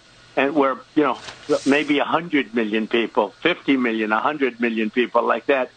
So I'm very proud of the vaccine. I've taken the vaccine. I'm very, very proud of it. At the same time, some people don't want to take it. And, when I was president, you didn't have this problem with people not wanting to take it. They don't take it because they don't trust Biden, and they don't trust the Biden administration. When I was president, you didn't have people protesting the vaccine. Keep in mind, guys, the question was about mandates. Do you think there's any Republican or conservative or libertarian or freedom or liberty leader asked about mandates that would go on a 3-minute tangent about how people love the vaccine and trust the vaccine, and he doesn't think people would be against it because he would have told people to get it? Dude, Trump sucks. He is such a controlled opposition snake. It's like, I can't think of a single Republican that would have done that terrible of an answer. He doesn't answer any questions. He just puts on a big show. How could you be the leader of the free world when someone asks you a question about how they're taking our freedom away? They're taking our freedom away through mandates, through, forcing people to get it. And he can't even dedicate a minute of his time to explain it. He's got to go on a 5-minute tangent to talk about himself. It's because he doesn't believe in God. He thinks he is God. He's an egotistical, self-centered, completely selfish person who wouldn't care if half his base passed away, as long as he could figure out that the other half would get him into power. He doesn't care about anybody. He showed that all of 2020. We're all locked inside. He's like barely talking about it. It's like, it's just crazy. Once you realize he does that, he doesn't answer questions normally. He goes on tangents and tells stories and makes jokes. And it's like, he doesn't actually get to the root of like the problem.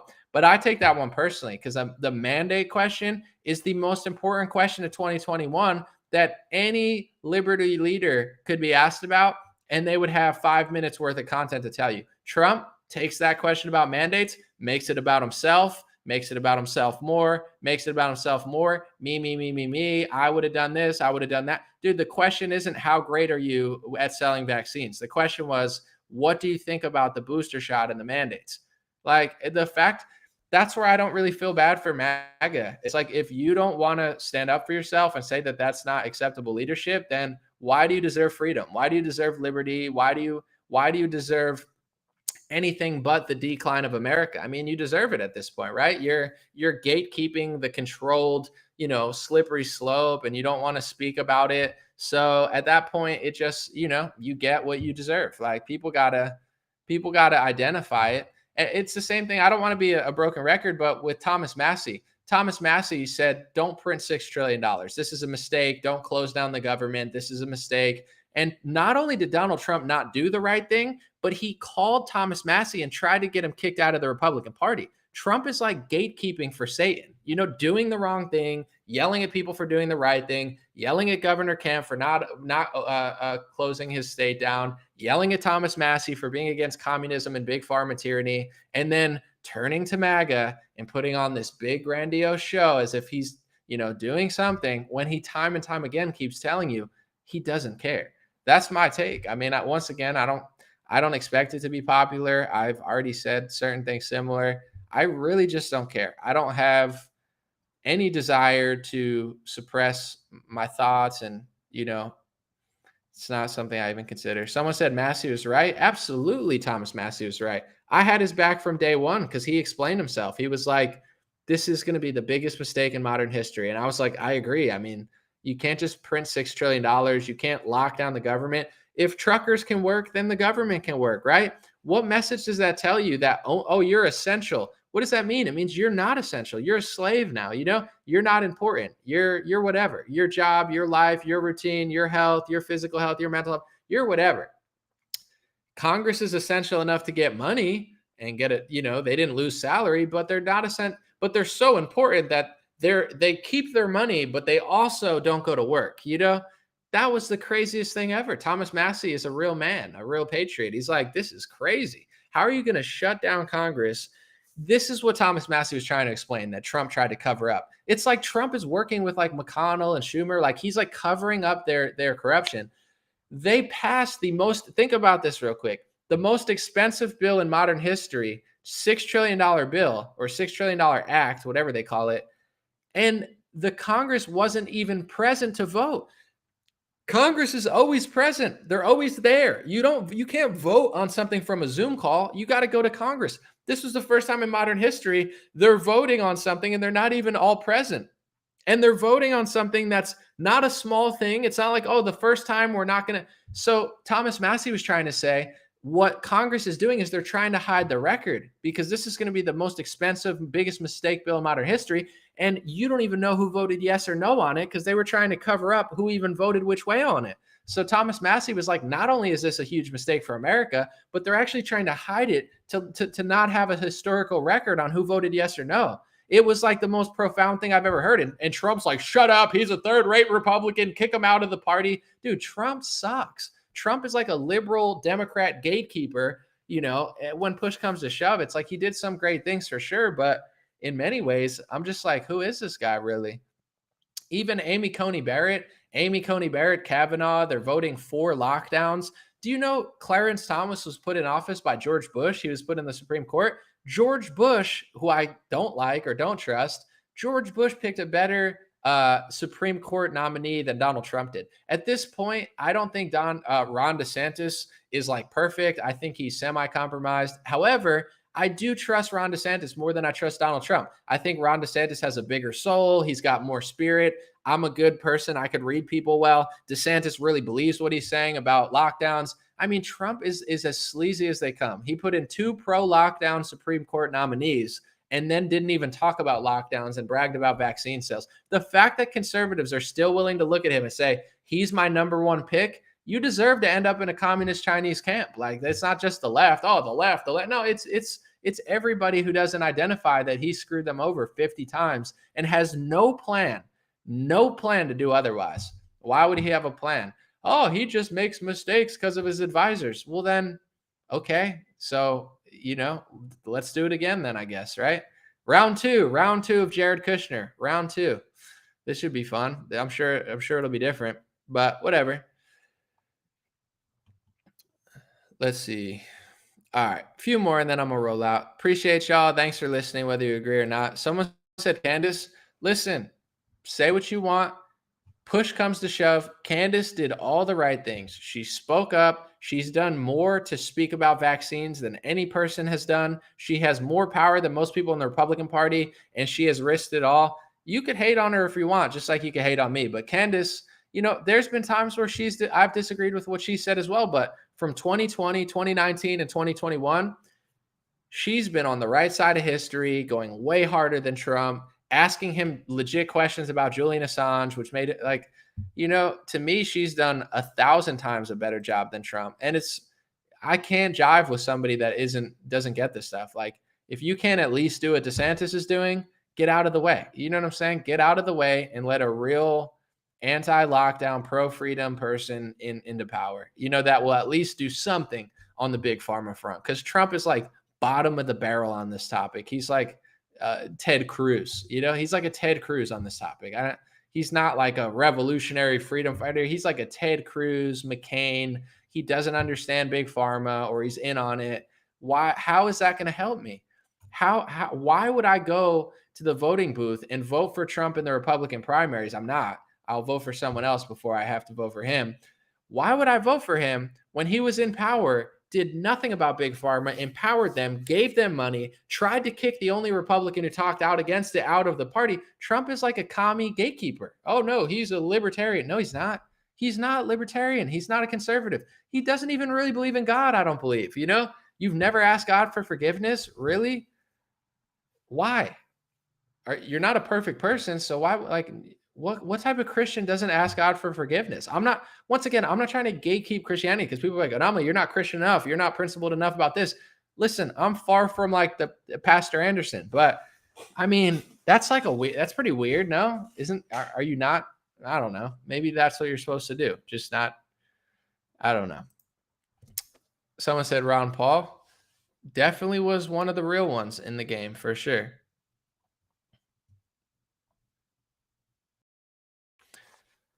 Someone said I should interview Candice. I will at a certain point. I've been on her show. I'll have her on my podcast. I'm sure she'd be on probably. I'll get to it for sure.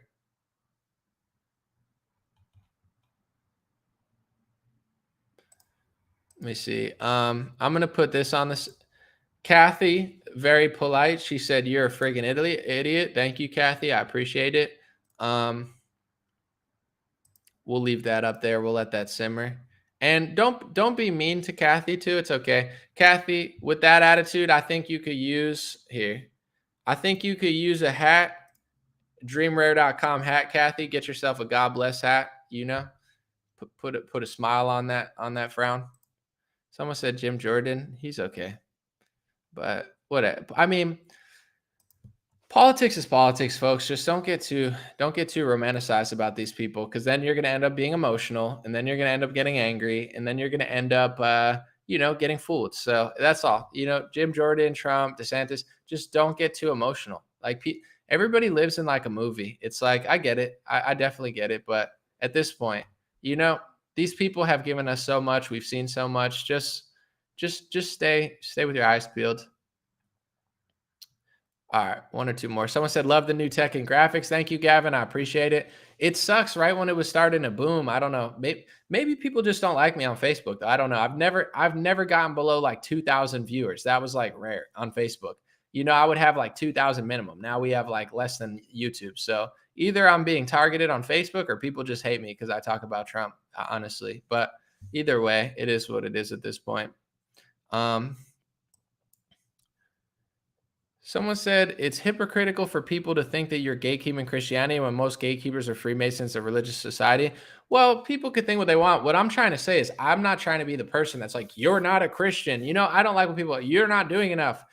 I like the competition or whatever. But like with Trump, I'm not even trying to say like, oh, he needs to do more. But I'm like, like when he asks questions like, what do you like in the Bible? Like, I like the whole book, I get it, but it's also like, I don't personally, even when he ran in 2016, when I heard that clip, I'm like, he's not really a Christian, or like, he is maybe like, I'm a Christian, I believe in God. That's fine. But like, I think most people who believe in God look at God as if like, this is how I feel. Like, I'm not a perfect person, but I look at God like above me. You know what I'm saying? Like, I am grateful for life. I thank God. I appreciate it. I pray for forgiveness, you know, like from a higher power. I don't think Trump really does that. In my personal perspective, I don't think he looks at God like above him. I think he looks at himself like above God. I think that's why he doesn't ask for forgiveness, because I don't think he really has to in his life. So I don't think he looks up to God. I think he just kind of like uses God as like a, you know, well, Christians like it. I'm Christian. I've gone to church. I've listened to this guy. And it's like, yeah, I get it. But, you know, it's, once again, I'm not trying to gatekeep. That's just my analysis. Like, I think at bare minimum, like, you know, if you're a Christian or a Muslim, you're supposed to look at God like above you. You know, that's kind of like the point. Is if you think you're like bigger than God, then you're kind of like missing the whole point. You know, regardless of if you read the whole Bible or if not read a single chapter, like at nowhere in the equation are you supposed to think you're better than God or bigger than God. I kind of feel like that's how Trump feels. I don't think he thinks like there's something above me that's like more powerful that's running the world. I think he just thinks like, whatever, you know, it is what it is. That's just my analysis. I might be wrong, you know, that's just how I feel. Someone said the answer awakening, just saying awaken means all animals. Well, thank you. Pineapple platypotamus. I like that. What is that? A pineapple, a platypus, and a hippopotamus. That's very creative. I appreciate that. And you got to give it up for the cute pineapple. I love pineapples. Very swaggy.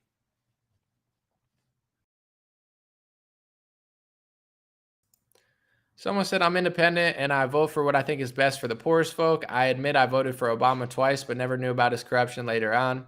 It's all good. No worries. Everybody learns. I mean, here's the thing with the Obama thing. You can't really hate on someone too hard for voting for Obama because the other option was John McCain or Mitt Romney. So, you know, I don't like Obama, but like Mitt Romney is Obama. You know what I'm saying? Like McCain is Obama. Like maybe McCain is the most conservative out of those three, but like, you know, there was no choice during those elections. Like Romney versus Obama. I mean, voting for Romney, I don't think is like this heroic act. It's like Mitt Romney is probably the worst, you know, like the worst Republican. He's like a Democrat. He's like a far left fake I mean, maybe he's a real Mormon, fake conservative. So how mad could you really get at somebody for voting for Obama when the other options were like, you know, McCain and Romney? That definitely was not open election. Like there was a real one involved. Yeah, Romney's crazy bad. Like, you know, like Trump's whatever. I mean, he's definitely sneaky, but like Romney's just like next level. Like Romney's like next level. It's like I don't know how he like feels good about what he's doing. It's crazy, you know? He's definitely like a wild guy, man. He's like a total establishment Democrat, Republican. Yeah, he's wild.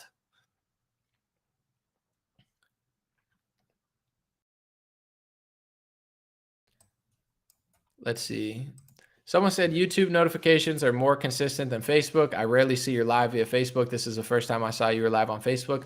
Well, thank you, Jules. I appreciate it. Yeah, I wonder what I could do about that. Maybe I need to look in the back end. Maybe they just hate me. Maybe, you know, there's another option too. Maybe people like, for instance, here's where I try to be as honest as I can with you, because I'm not the best at everything when it comes to like digital stuff, but I am actually pretty good at like understanding the algorithm. So here's what I want to let you guys know. I try not to play the victim as much as possible.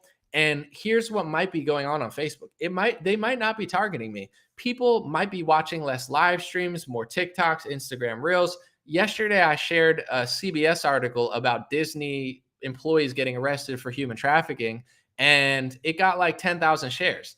I posted a meme, got like 10,000 shares. So it's not like my whole page is being suppressed. Sometimes there's two options that's going on. And this level of honesty, I'm not acting like I'm so special, but you're not going to get this from most people. They're always going to be like, I'm being shadow banned. I'm being shadow banned. I am being demonetized on Instagram. But it could be two things. One, they're targeting my videos and saying, you know, his videos are getting too many views. Let's like cut it down a little bit. Or videos are just being watched less. People are watching more short stuff and articles on Facebook. So I might not be getting targeted. It might just be like things evolve and change. That's why I try to evolve and change. Like my Instagram, I'm getting, 400,000, 500,000 views on every reel. That wasn't a thing.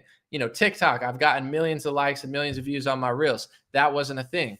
Twitter, there's Gab, Getter, there's all these other things popping up. So it might, I might be being targeted. I've been targeted. I've been flagged. I've been censored. I know that, but I just got to be honest. It might be just, people are wanting different things on Facebook. So they're in Instagram. I used to get 200,000. And I want to tell you guys this too, because I'm trying to put together a marketing course, but I'm just going to give you some free game right now. You don't want to, even if you're right wing, you don't want to just always assume you're getting shadow banned, because let me give you an example. And then I'm going to do the super chat.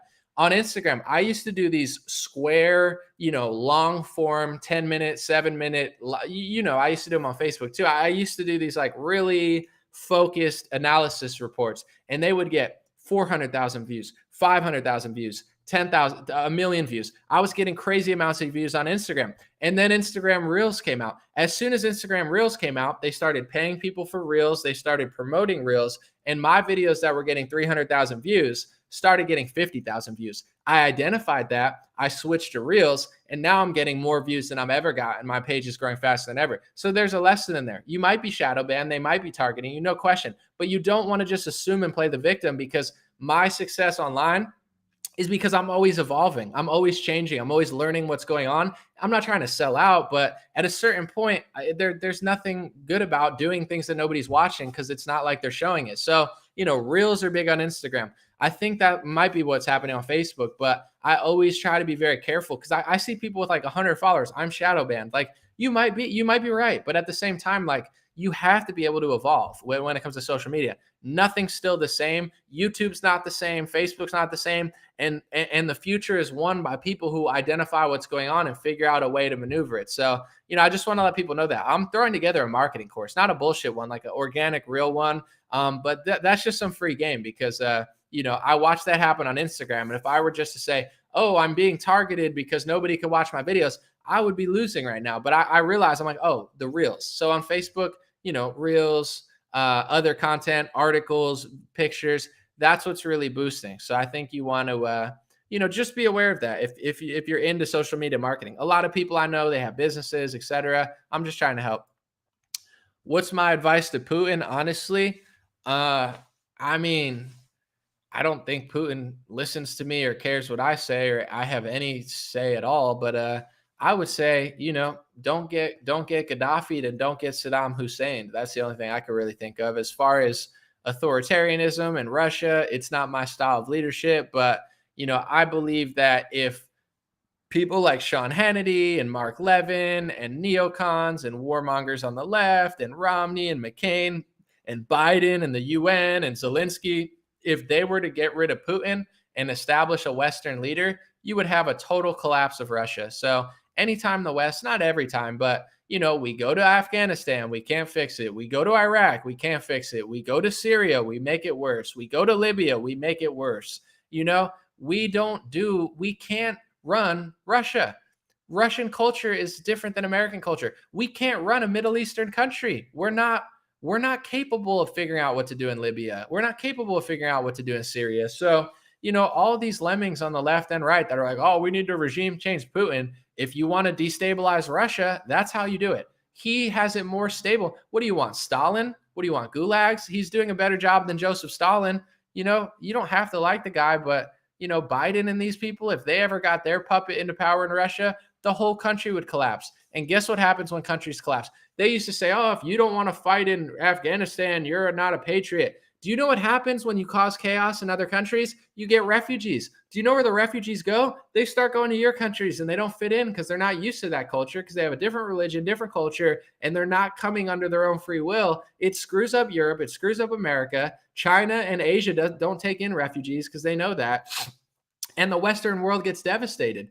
The people running our media hate you. They hate your culture. They hate everything about you. They don't care if you starve. I truly believe that. And I've said that a million times. So, the people running our media are on a dead set case to like destroy the Western world.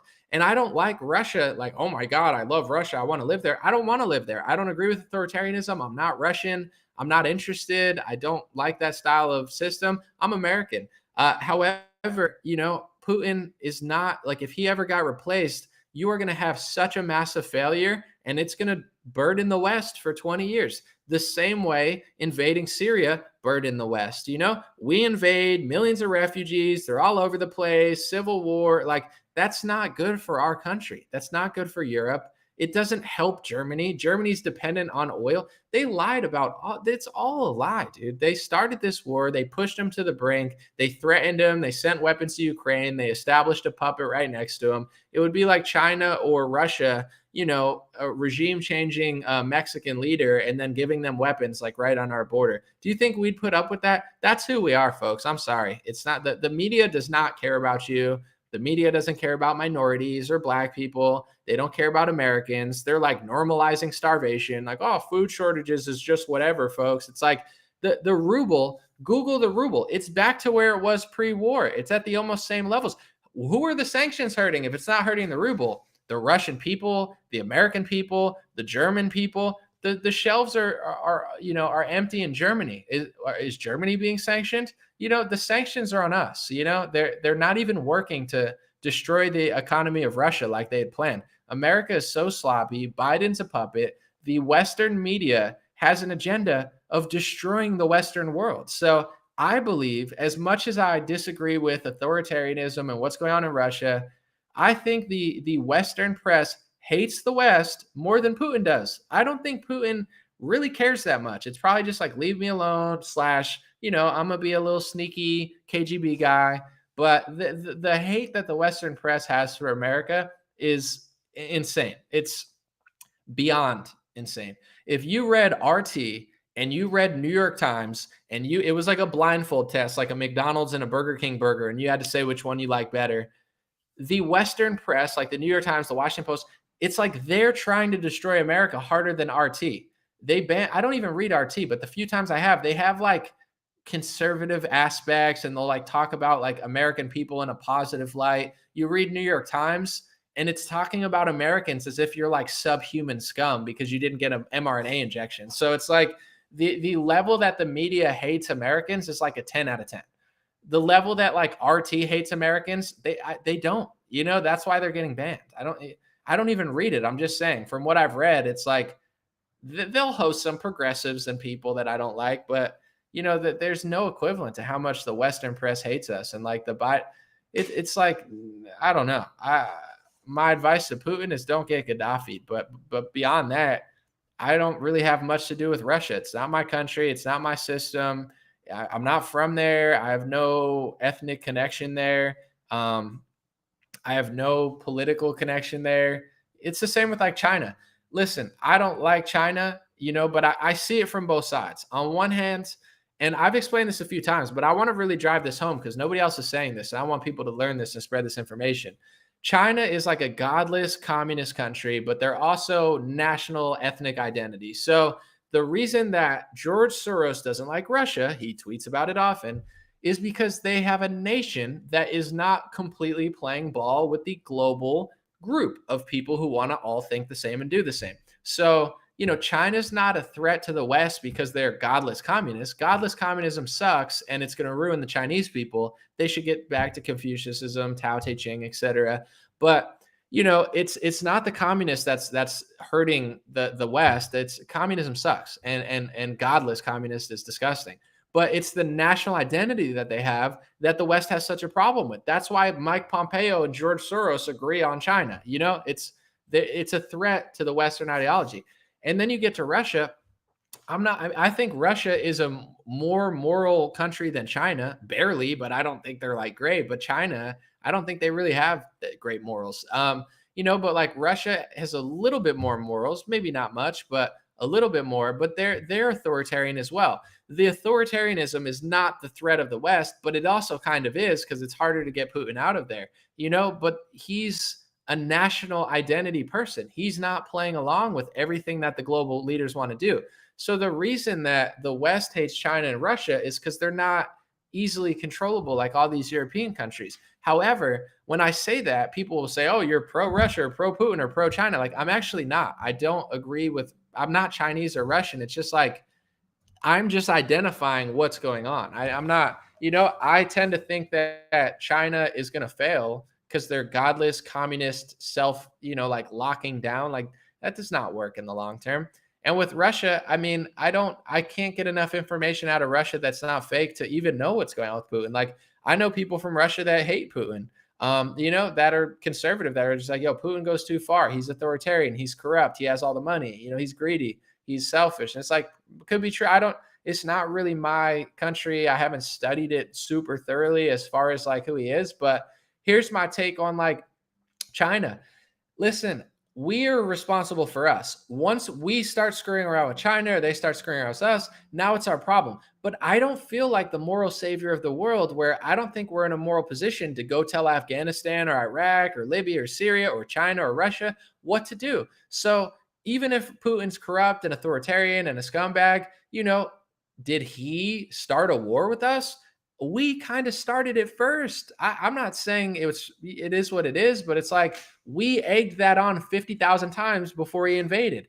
Revolution, new leadership, puppet president, giving missiles, McCain and Romney McCain and, Lindsey Graham flying over there, declaring war, Morgan Freeman declaring war on a weird YouTube video in 2017 or 18. So it's like we egged him on. It doesn't mean I like him or I'm pro-Russian government. It just means, we started that. It's the same with like, oh, do you like Saddam Hussein? Like, not really. No, I don't. Why would I like he means nothing to me. However, was that a good idea? Like, do I like Bashir al-Assad? I don't know him, but do I think we should overthrow his country? No, I don't think we should. Do I like Gaddafi? Like, people are like, you pro-Russia? It's like, what? This doesn't mean anything to me. Like, am I pro-Gaddafi? Probably. If I listened to him, there were some things I agreed with and some things I disagree with, but I don't think it was a good idea to kill him. And now the country is like in chaos, or it was in chaos. So this is how I feel with Russia and China. I don't like Russia or China, but like, we can't regime change Russia or try to. And that's kind of what we're trying to do. They're not going to admit that they're doing that, but they've been making a move on Russia. And then Russia made a massive move into Ukraine because they were getting closer and closer and closer and funding weapons to a country that's supposed to be neutral. I mean, could we do that to China? Could we put weapons on the borders of all China? Do you think China would put up with that? Probably not. Would we put up with that? Probably not. We're used to bullying small countries. Like, yeah, we do that in Afghanistan, Iraq. It's not going to affect you too much until it does with the refugees. But in Russia's Russia. Like, what the F are we doing? They might work in Venezuela, but you do the same thing you're doing in Libya to try to do that to Putin. You think he's going to put up with it? Of course he's not. And he didn't. So it's like, does that mean I like him? No.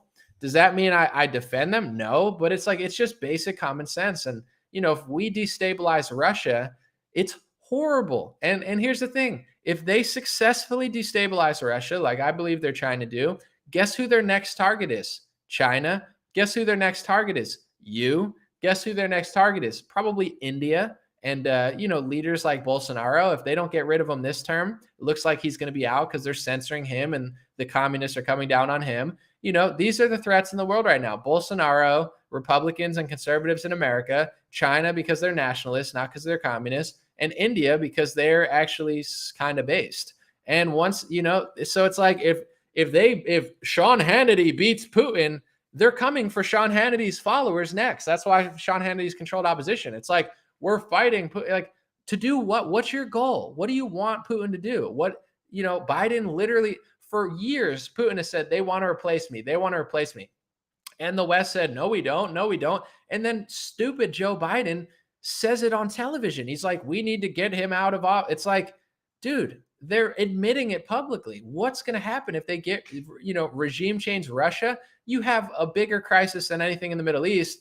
And then they turn to China. And then China gets pissed at us. And then, the same people that don't like Russia for being national sovereign country are the same people who don't like America for being a sovereign country. And America's not Russia. And I don't want to be Russia. And I don't support Putin. But if I don't see the parallels, the fact that now the FBI's seizing like boats from Russian billionaires. If they could seize boats from Russian billionaires and they could seize bank accounts of Nick Fuentes, what's them going to stop from seizing your money? You know what I'm saying? Like, I don't support Putin, but is it a good idea to seize money from Russian billionaires? Maybe that's a great idea, but sorry if I'm a little hesitant about it, because it's like, where do these people draw the line? They think you're a terrorist for wanting to be in your kid's life. Like, they're calling parent-teacher conferences terrorist groups. You know, like, is that not a little, you don't think you're next? You know, like, you think because Sean Hannity said that, you know, we're fighting Russia. Yeah. And Sean Hannity's people are next,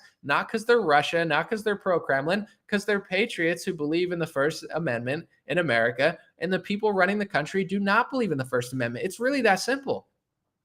You look at any liberal website now, hate speech laws, hate speech laws. You look at Getter, even hate speech laws. You look at even True Social, hate speech laws. They have it baked into that as well. So it's like, anybody that doesn't agree with these hate speech laws, you're a problem.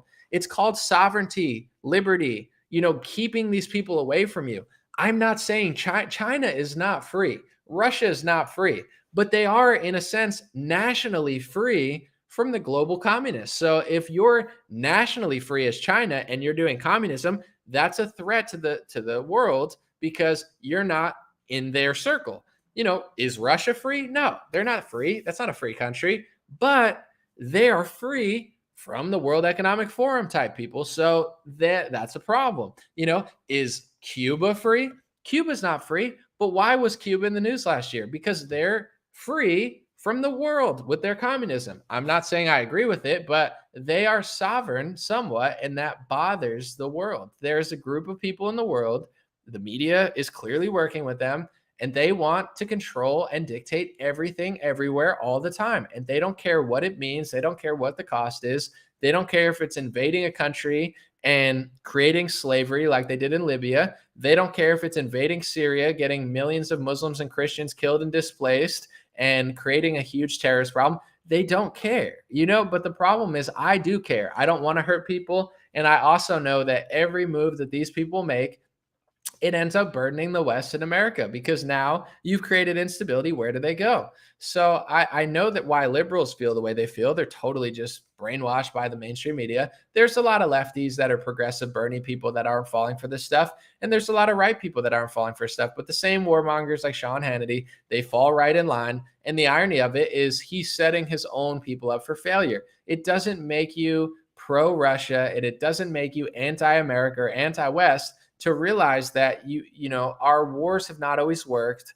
Our funding of groups has not always it has backfired. And you know, eventually, if we created the problems that we created in Syria, in Russia, that would be an astronomical issue. So I believe personally, unfortunately, that our press hates us more than Putin. And I don't think Putin likes me. I don't think he cares about, you know, Americans, but the press, I do not trust. I feel like, you know, someone said the U.S. didn't invade Iran. Not yet. No, but I don't know.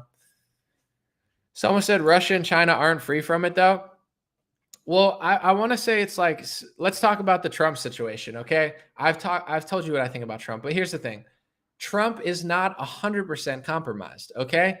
That's why they hate Donald Trump. Trump caved for Big Pharma. Trump caved for a lot of things, but he didn't cave on everything. They want total control. If you read the Communist Manifesto, they don't want 50% control. They don't want 80% control. So when it comes to China and Russia play ball a little bit. China plays ball more, but they're not 100% controllable by people like World Economic Forum, EU, UN. They have their own identity and they prioritize themselves over that global group. It's true with China. It's true with Russia. I don't like China or Russia as a government. I don't think that they're moral or amazing. I'm just saying they're not 100% compromised. It's like Trump. He did things I don't agree with, but he's still less compromised than Joe Biden. And he still gives value culturally somewhat sometimes. You know, like they want all of it gone. If they can't complete, like Trump inspiring certain people, Trump saying certain things, Trump putting some judges in the way, you know, blocking certain things, that bothers these people. It's like Zuckerberg. Zuckerberg plays ball, but never enough. It's never enough for these people. You know, Zuckerberg caves and bends the knee and they want to push him more and more. Does it mean Zuckerberg is completely, no, he's he's one of the most connected people. But, if you really listen to him, they push him further all the time. It's like, if you don't completely give up your total power to these people, they're always just like bullying you and bullying you. So I'm not saying China and Russia are totally free, and I'm not saying they're fighting the New World Order or anything. I'm just saying they're not 100% in on the global, worldwide scheme, and that's bothersome. Even if they're in 50%, 20%, I don't know what the percentage is, but I definitely think that's the issue. That's why you see so much backlash against them. And that's not, once again, I get there are enemies. I guess, with our First Amendment, it's important to just try to figure out what we're doing, because, the wrong war, the wrong situation can do what Syria did. I mean, the changes that Syria made to the Western world through refugees, through war, through crises, through, changing the pendulum. People don't know this, but in Syria, I believe Russia came after we came. So a lot of this Russian presence there too, I don't know that they went there first. It's like, we went in, we invaded, we weren't welcome, and then Syria was asking for help. So, every move that we have has a consequence. But at the end of the day, it doesn't really matter what I say, because I have no power. So my opinion is pretty much meaningless. I mean, I like to say what I think, and I think there's some power there when it comes to like cultural shift. But the people in power, I'm not a huge, I mean, in some ways, I'm sure I bother them, but, they probably know at the end of the day that there's nothing I can really say that's going to change how they want to do foreign policy. Voting for Trump can maybe change it, or voting for like the righteous Republican or liberal might be able to change it a little bit. But, I think they're always trying to figure out, how do we get away with this anyway? And how do we, move the needle? But that's my thoughts. Let me know yours. God bless you. Appreciate you guys being here. Have a beautiful day. And I will continue to evolve. And, even with Facebook and stuff, if the live streams are not what they used to be and people are looking for more content, I'm going to start figuring it out. And I have the podcast, Dream Rare Podcast. It's not at the website. That's where my hats are. But if you go to Dream Rare Podcast, you can listen to my podcast for free, my Instagram, my TikTok. I have new content, but I'll keep doing these as well. I like these, and they're very helpful for me. Also, real quick, pink hats are coming back, and they'll be in maybe like Monday. I'm not really sure. So the pink hats sold out immediately like a month ago. Since then, the guy that I have working with me, he struck a deal with the company. So we had a distributor, and they were hard to get, but since then we have made a deeper connection, and we've found still no black hats, but we have found pink hats again. So those are coming back. I know a lot of women like them, maybe some men too, but just check that out in the next couple of days. Appreciate you. Thank you, Teresa. Have a good day. Brooke said she got her pink hat. Well, I hope you enjoy, and have a good week, guys. Hopefully you enjoyed some of that. Maybe I'll put it up as a podcast, maybe not.